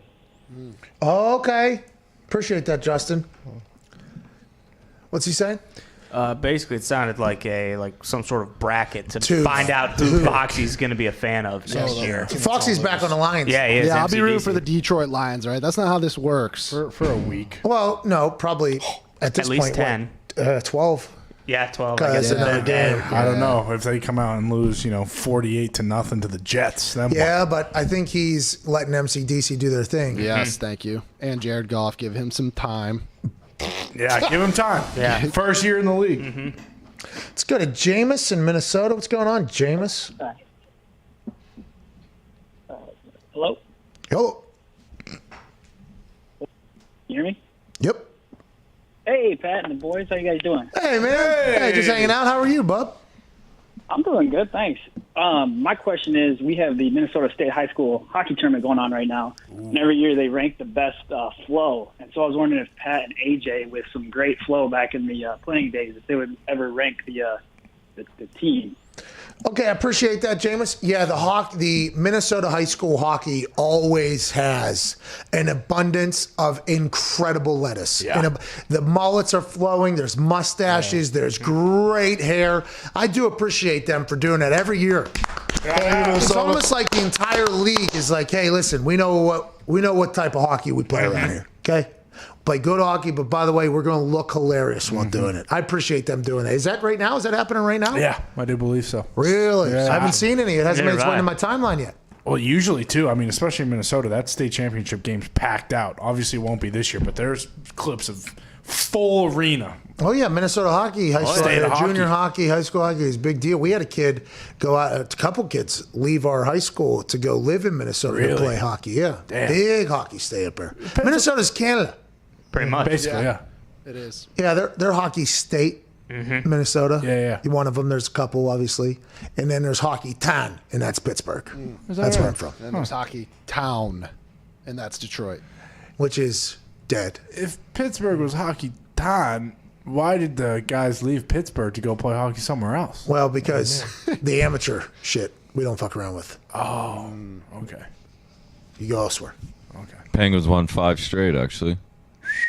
What was that you said? Penguins have won 5 straight games, 6 of 7 with it being an overtime loss. So they are on fuego, my friends. That is on fire, I believe. So, Connor, do you have anything else to say out of your stupid ignoramus mouth? I mean, we picked up COVID from the Flyers. There's nothing we really can do. That's so COVID with New England, the Patriots, and now COVID with the Bruins. Well, Bob Kraft brought up COVID with New England, not me. And, who had the Penguins beaten in those 6 games? Don't worry about it.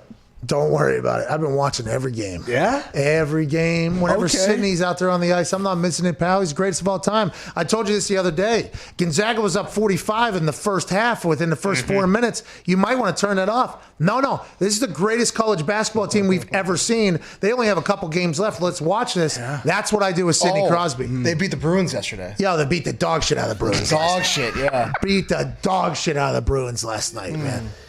The fucking boys are hot right now. Hey, had some cement in their skates there for a while, eh? They're fucking going right now. The boys are lighting. Jari's coming around, man. He had a tough start. He's playing well now. Yeah, Jari's our goalie. He learned how to play hockey again. That's great news. Because early I was not all in on Jari, especially when I have a budding relationship with the former goalie of the Penguins, who is a living legend, an icon, Marc-Andre Fleury. So Jari's playing great hockey. It's great to see him back.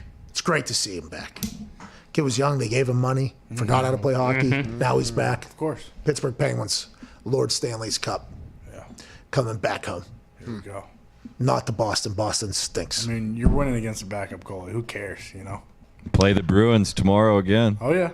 1 p.m. start. Wow. See you there. It seems like the Penguins and the Bruins have played each other 700 45 times. Well, do these teams what play Pierre- anyone else? I mean, I remember him saying that, but it seriously does feel like they've played 3 different teams this Oh, year. yeah. Buffalo, Philly, Boston, Pittsburgh. Run it back. They're just kind of running that thing just That's on a wild. treadmill almost, and they're staying and they're playing for numerous times in a row. Pierre McGuire said it at the beginning, it feels like there was a lot of buzz behind it. Now people are kind of like, okay, all right. this stinks. And, guys are starting to get a little contentious. There's a lot more of that, which I enjoy, but let's go ahead and let the boys skate a little bit. The fucking boys play. Wait until the playoffs when they play somebody else on a regular basis. Wait until they got to face Sidney Crosby as much as the Bruins have had to face.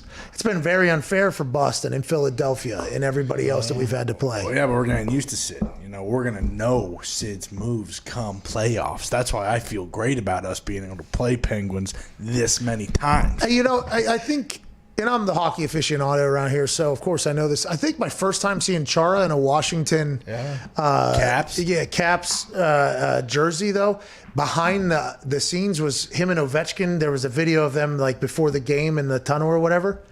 That was interesting to see. It was just like when they got Yoshi over there, TJ Oshie over there. That team makes plays. The Capitals trying. The Pens we've had the greatest for a long time. We're just going to go ahead and keep that here. But that Chara leaving Boston, go down there, and now he's fighting people for the Washington Capitals team. I mean, that's a shame. That's a big loss for you guys. Yeah, it was a big loss, but, here we are, still doing it.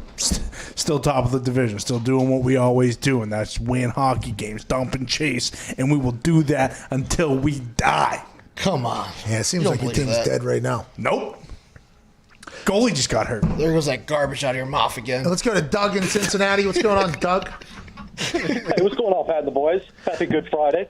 Hey, happy Good Friday to you too, man. Shout out, rest in peace to Jesus, but he did come back. What do you want to talk about? Well, I'll tell you, on that note of Good Friday, nobody understands what it's like to bear a cross like Cincinnati Bengals fans. I would love for you and the boys to figure out how we can relegate the Bengals somehow. I'd rather not even have a fucking team. Jeez, dude. Doug says, my passion for the sport of football, for the NFL, has led me to be a fan of a team that does not feel the same way about the team as I do. I think that is something that happens in some cities where their teams have been maybe not run to the utmost potential that they could be. Yeah. Cincinnati still doesn't have an indoor facility. I would be furious if I was a fan of that team, because if they don't have an indoor facility, there's a lot of other shit that's going on. Right. You could assume. Jeff Bezos gets in and buys a team. They have 7 indoor facilities the next day. Let me tell you what that does. That makes the team better immediately. How does that make the team better? It doesn't make. Well, there's more work being done. There's more effort being shown. There's extra work being shown. There's off days. More people are showing up. Let's assume that there is other stuff happening in the Bengals organization that we can probably think like, oh, they're not trying as hard as other teams just because they don't have the indoor facility. But now is not the time to quit. No, you gotta go. Joey Burrow's Just there. got him. Now is Can't not the quit. time to quit. Joey Burrow's potentially going to lead you guys to promised land over there. Or become a Browns fan. No. You're in Ohio. They're going to be good. They're going to be good. They won a playoff game. Sounds like Andrew Barry really knows what the hell he's doing over there. Stefanski. Oh, Stefanski knows, doesn't he? Come on. Yeah, he went to UPenn. That's an Ivy League school. If I ever, they'd probably pass fail. Yeah. Yeah, it might be. Couple of them. Let's go to Teddy in Long Beach. LBC, what's going on? Hey, Pat and the boys. Happy Feel Good Friday. Hey, happy Feel Good Friday to you as well, Teddy. I appreciate your energy. I'm kind of dying off here. What do you want to talk about? Hey, no worries. I get it, man. You put in a long week for us. I really appreciate it, man. I love all you guys. I really appreciate what you do. I'll make it quick. I got 2 things. Number 1, let's Nyjah Houston, world's best skateboarder. He's going to be representing the U.S. in the upcoming Olympics. The dude's a beast. All he does is win. I'd love to see you guys get him on the show. Give him a little support. I know he doesn't need it, but, just... Is he Tony Hawk? What's that? Is he Tony Hawk? He's our version of Tony Hawk. Well, okay, I like Street that. skater. I like that. Yeah. I like that a lot. Okay. I will get into the skateboard battle if it's on the Olympics. I will definitely, and I hope we win it. Sounds like we got a guy. That's good news. Yeah. Pumped. See that little kid? I saw like a little, he's that little kid? Yeah. Not the one I think you're referring to, but he was like one of those little kids that everyone's like, wow, this is the next guy. And he is the guy. I thought he was the he's the little dude, Foxy. The little kid that was hopping on the skateboard in front of all those people at that one place where he was doing like a free. He flipped that thing up onto its side and was rolling it on the side. Manual. I think that was recent, wasn't it? Nigel's probably in his 20s at this point. He is. Well, I don't. Foxy is a skater. Jesus, do a kickflip, dude. Foxy is a skater, though. We learned that recently. What's the skateboarder's name? Nyjah Houston. Yeah. By the way, Mitt has a skateboard. Yeah. Foxy is a skater. That's right. There's a difference. How about the Hollies he was doing in here? Oh, man, they were sweet. That's about all I can do. He was skating, and there was a hockey stick on the ground, and he did this little cool thing where he flipped up the front, flipped up the back, kept skating like it wasn't even there. Yeah, it's unbelievable. I can't even stand on those things. Well, Mitt needs to tighten the trucks. I mean, that thing's Bad. fucking. It's a hazard. Yeah.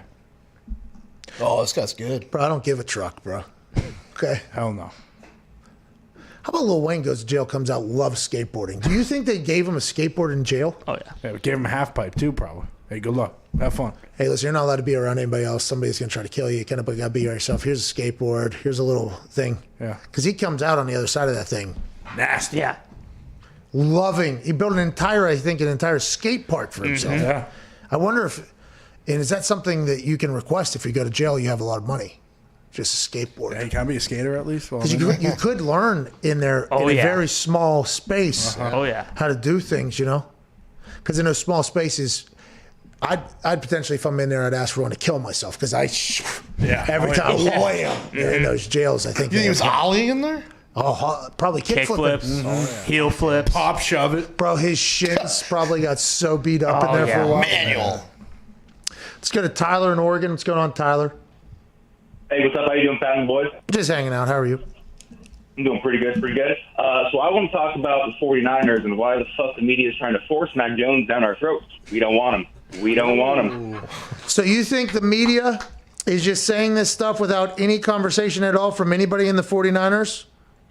I don't know. I get on YouTube. I go and I see all the other jokers from the other places. You got Dane Orslowski, trying to spread some lies about Justin Fields, and I don't like it. The last thing I want to see April 29th is Mac Jones in a fucking San Francisco. How come? Why do you hate him so much? I don't hate him. I just don't think he's worth 3 first-round picks, which is essentially what would be Simmons. Oh, because of the trade. So whoever gets drafted is immediately being compared to the trade that was just made to get up there. Oh, that's a tough spot. That's a tough spot. That's real. That's life, though. This is just like Andy Dalton was being compared to Russell Wilson somehow because that's who they thought. The perception is reality. And at 3, Mac Jones, if he's the one who goes at 3 or Justin Fields goes at 3, whoever goes at 3, that is going to be, I guess, the talking point is, have they lived up to the hype of not only being a number 3 overall pick, a franchise leader, an organization head, but also what we gave up potentially to get here, because these draft picks that are traded, we will know what they become.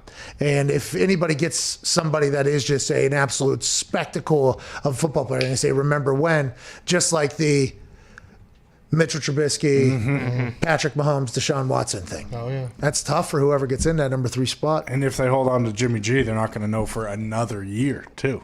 So even if, the guy doesn't play or whatever, then that pick will have to be judged, 2 years down the road. 5 years. Yeah, just like Jordan Love. Just like Jordan Love. Just like always comes back to him.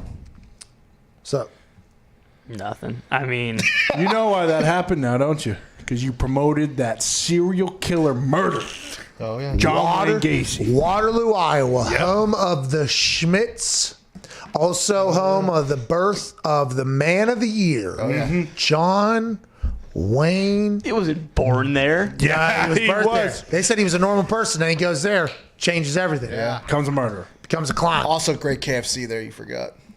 They did have a good KFC, and I'll tell you what, it has gone way down. The KFC I'm thinking of, holy shit, now it stinks. I don't even know if it's there anymore. Despicable. Oh, they need John back. It sounds like. Well, I'm just saying. So you're calling for Wayne Gacy to go back to Waterloo now? You're unbelievable. Yeah, I want him to dig up his bones wherever he's back. Yeah, and you're unbelievable. Sprinkle him on that KFC. Damn you. I'll tell you what, if it makes the chicken taste better and the fucking process to go faster, I'm all for it. Yeah, well, it won't. This show.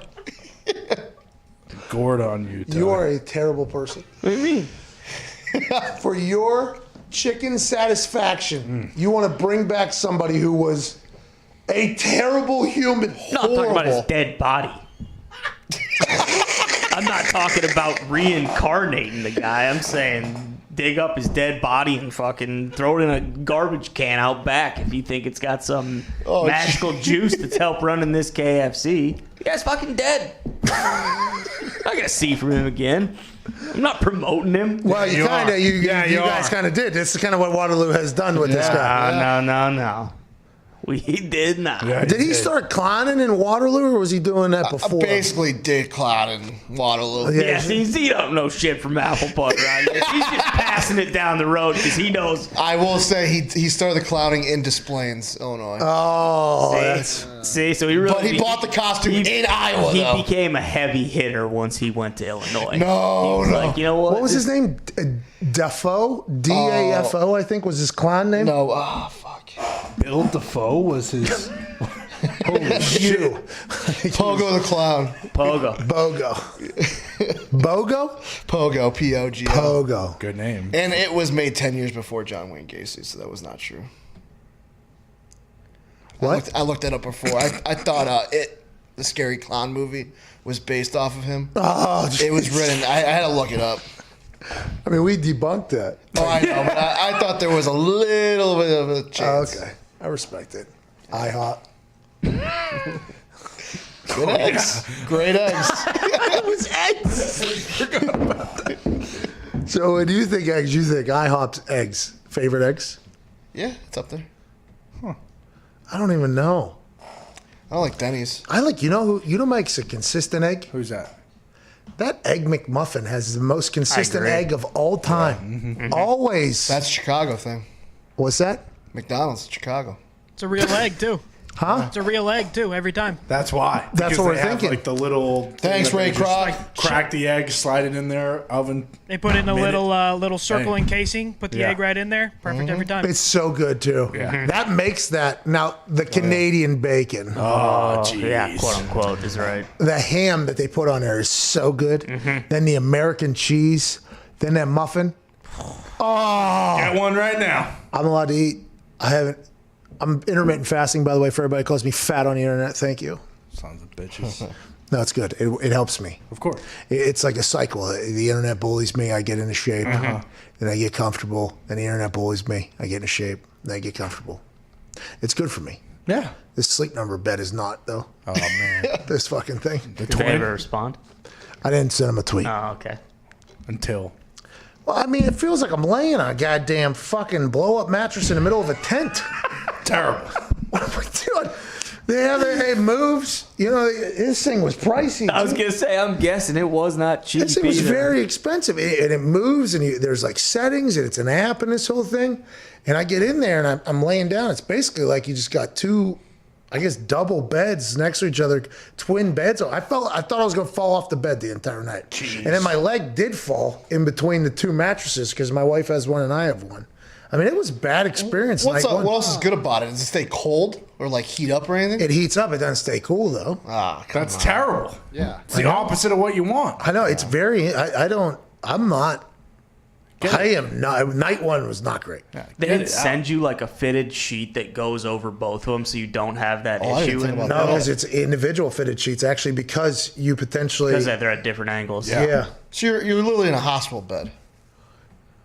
That's what it sounds like. But the hospital, I will that say, goes up and down, right? There was a couple settings that I was able to go to that were pretty different, like G. They like 0G, where like you're kind of like in a, your feet are up and your head's up a little bit. That was kind of comfortable. But when my foot fell off of my bed, it had like a 4-foot fall in between the two mattresses because my wife was up at a different level, so it like boom, boom, like hit down there. Jeez. I don't know, man. I assume there's something in between. There has to be. But if I go up, I don't know how that's going to not pop out. Exactly. I'm doing some research. This thing sounds brutal. It was not great. It's probably our. I mean, we made the decision to go with the one that was split. Yeah. Because it seems so cool. Well, also, yeah, especially if you sleep at different angles, it would help you out for sure. And what if? I mean, literally, I felt like I was going to fall off while I was trying to fall asleep, and then it told me this morning my heart rate, and it was like pretty high. I was like, yeah, I thought I was dying. Fell from a cliff. I was fucking falling up, falling from the sky. It's higher. Oh yeah. Val can jump up on there, but then the middle part where she normally lays, she's like dying in the screwed. Yeah. We're gonna have to get used to it. I think it's a very new. I mean, it's a machine there. Oh, it comes with a phone app, huh? Yeah, I literally. That's where I do it all. Can you do it from right now? Right now, I can do it. They do have one that's like one bed on, like all one, instead of having the split down the middle. They just asked me as I got on the app. Responsive air senses. Responsive air is the setting. This senses your every move throughout the night and automatically adjusts to keep you effortlessly comfortable. They said I had that turned off. I felt like it. Okay, we'll This find might out. help. Or do they do this every single night? What, are they going to send me another excuse tomorrow? Exactly. Hey, by the way, you didn't have this setting turned on. It's going to make a world of difference tonight. I could see how people love this thing, by the way, though. You know, like, if snoring, yeah, the partner can hit the thing and like move Set it up, you up a little bit. So like it has a lot of good concepts in it. But I'll tell you what, last night I was hanging on for dear life the entire time. Tough start. Was tough start. Felt like a waterbed a little bit. Ooh. Because I think I like it softer, but the softness kind of, it felt like, and then hard, it was like, oh, I'm gonna fall off this thing. Yeah. They still make water beds? Oh yeah. Do they? Uh-huh. No way. No. I thought they do. Yeah. Still make them or just resell them on Facebook sale? Yeah. Your dad said that he and your mom just bought one. Yeah. Yeah, but That's was why. it just made? I don't know. From the 70s? Yeah, it's a new one. It's like they make new ones? Apparently, Yeah, yeah. I feel like water beds wouldn't go. That's one thing that wouldn't go out of business. Water beds? There's always water. Have you ever been around a water bed? Oh yeah, I had a water pillow growing up. It was like Yeah, pillows coolest cool, thing of but all the time. beds are terrible. Yeah. Well, hey, I'm not sleeping. I'm just saying that market that's a niche market. If Did they have one before? Yeah, when we were real young, they had one. Oh, so it's like a glory days thing. Yeah, Oh. exactly. That generation will always want a waterbed. Maybe Tim likes it. Maybe Sal likes it, you know? It's calming. Wake up. Maybe, yeah, because you're like in the... Yeah, you're in the ocean. Or do you That's what I wake felt up- like last night when I was on air. I was like, am I going to get popped off of this? Yeah, you wake up, thinking that you're. But they give you your full, like, how long you slept, how long, restless time. When I got up to piss, they gave me the exact time. It's pretty nice. I don't like that. Whoop band. You don't like that? I don't like them keeping track. Everything's keeping track. There's a foot warming option. I don't need that. Yeah. There's an under bed lighting that when they sense that you get up, they shoot a little light, I guess. That's cool. That's cool. That's pretty cool. That's a good idea. You're not going to stub your toe. By the way, all these things were kind of in the website whenever we were looking at it. I was like, this sounds awesome. Then the actual... I didn't mention The that product. the bed was the worst part. Maybe I want my bed to be able to like form as a chair so I get out and it just picks me up and lifts me off. This thing might be able to do that, to be honest. A lot of sounds coming out of this thing, by the way. A lot of... And then So is it annoying if you raise and lower it? No, it's actually relatively quick, but you hear it turn on. Like, you hear it come alive. Like, all right. And you're like, like you feel it. Like, So if Sam changed her setting, you're sleeping, could you wake up by the noise? if she was to go into, I think from lay down to I'm gonna sit up and I'm gonna put my. If she does accordion, I think I would hear it, but that would have to be a lot of movement. Yeah. She would have to be trying. I think. Yeah. I do not like the fact she can also control my bed. Oh, I don't like that. From the Yeah, sound. that's brutal. Yeah. Can't be having that. I told her that. Yeah, as soon as she told me that was the case, I said, we need to separate these two. Yeah. Change that setting. She said they come as one bed. I was like, we need them to be two. And why is it split? It's also signed in under her name, by the way. Oh, uh-oh. So if there's ever I feel like hers is going to win over mine if there's a joust happening. Absolutely. You need to make your own. Yeah. Well, I think I'm going to get in a whole other bed. Yeah. Put it in the room. This is my bed. My app. I don't know if it's going to be a sleepover bed. Oh, well, you can switch them out real quick, you know. Bro, try falling asleep when you think you're going to fall off your bed the entire time. It's a tough feeling. Yeah, I would imagine. No thanks. Should have bought the Emperor size. Maybe it'll get better this weekend, though. Yeah. It'd probably take you a week or two. I'm going to load up on the CBD PM tonight. Tonight I'm going to do... That way, at least if you do fall off and I'm out. You're out cold still. And the CBD will help me recover from the bruise, jaw, potentially, or whatever. Yeah. Because it's pretty high. Yeah. Another question is, so if her side is up and your arm goes behind it, is And it she possible? goes- Could your arm get cut off? Yeah, she did that as well yesterday. Whenever I put my feet up, she put her leg in underneath there. Oh, no. And then she immediately was like, "So could you snap my ankle right now if you want to?" I assume there's some sort of sensor. Oh, man, I don't know. Did we get some? Were we not ready for this? Too much. This thing Technology is way too advanced. Seems like it's too much. Deathbed. You should be careful with that thing. I am turning on the underbed lighting now, though, because when I did piss, I think it was a little bit. But hold on, we have a cat that lives under the bed. It might be. They're gonna hate that. Turn off the light. Turn off the light. They're gonna hate that. I turn off the light. Man, this bed's kind of a debacle, huh? No, it's really good. It might be for sale too. You could have it. Oh wow. Oh, okay. Yeah, full price, brand new, basically. Hold the phone. It's really good. People love it. Let's go. I'll start the bidding off at 400. 400 what? Dollars. You have not hit the reserve yet. All right, let's get out of here. You all have an incredible weekend. I believe Hammer Don's happening in probably like 15, 30 minutes, maybe. Yes, sir. Some good gambling picks from the boys going into the weekend. We thank you all so much for your time, for your loyalty to the show. We appreciate that immensely.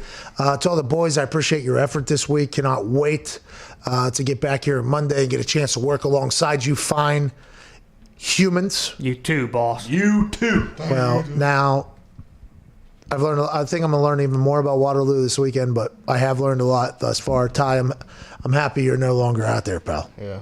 Well, like I said, Waterloo's a great place. John Wayne Gacy's a fucking flaming shitbag, but we don't claim him. All right, we don't. He is not Waterloo. That's big of you. It's poop That's your hero. It's poop again, is right. All right, see you guys Monday. We've given away everything, right? Everything we're supposed to give away. Yeah. Oh yeah. Besides the bed. We wrapped up everything, huh? Yeah. I think so. Maybe the bed will be a giveaway next week. We'll see how the weekend goes. Might be.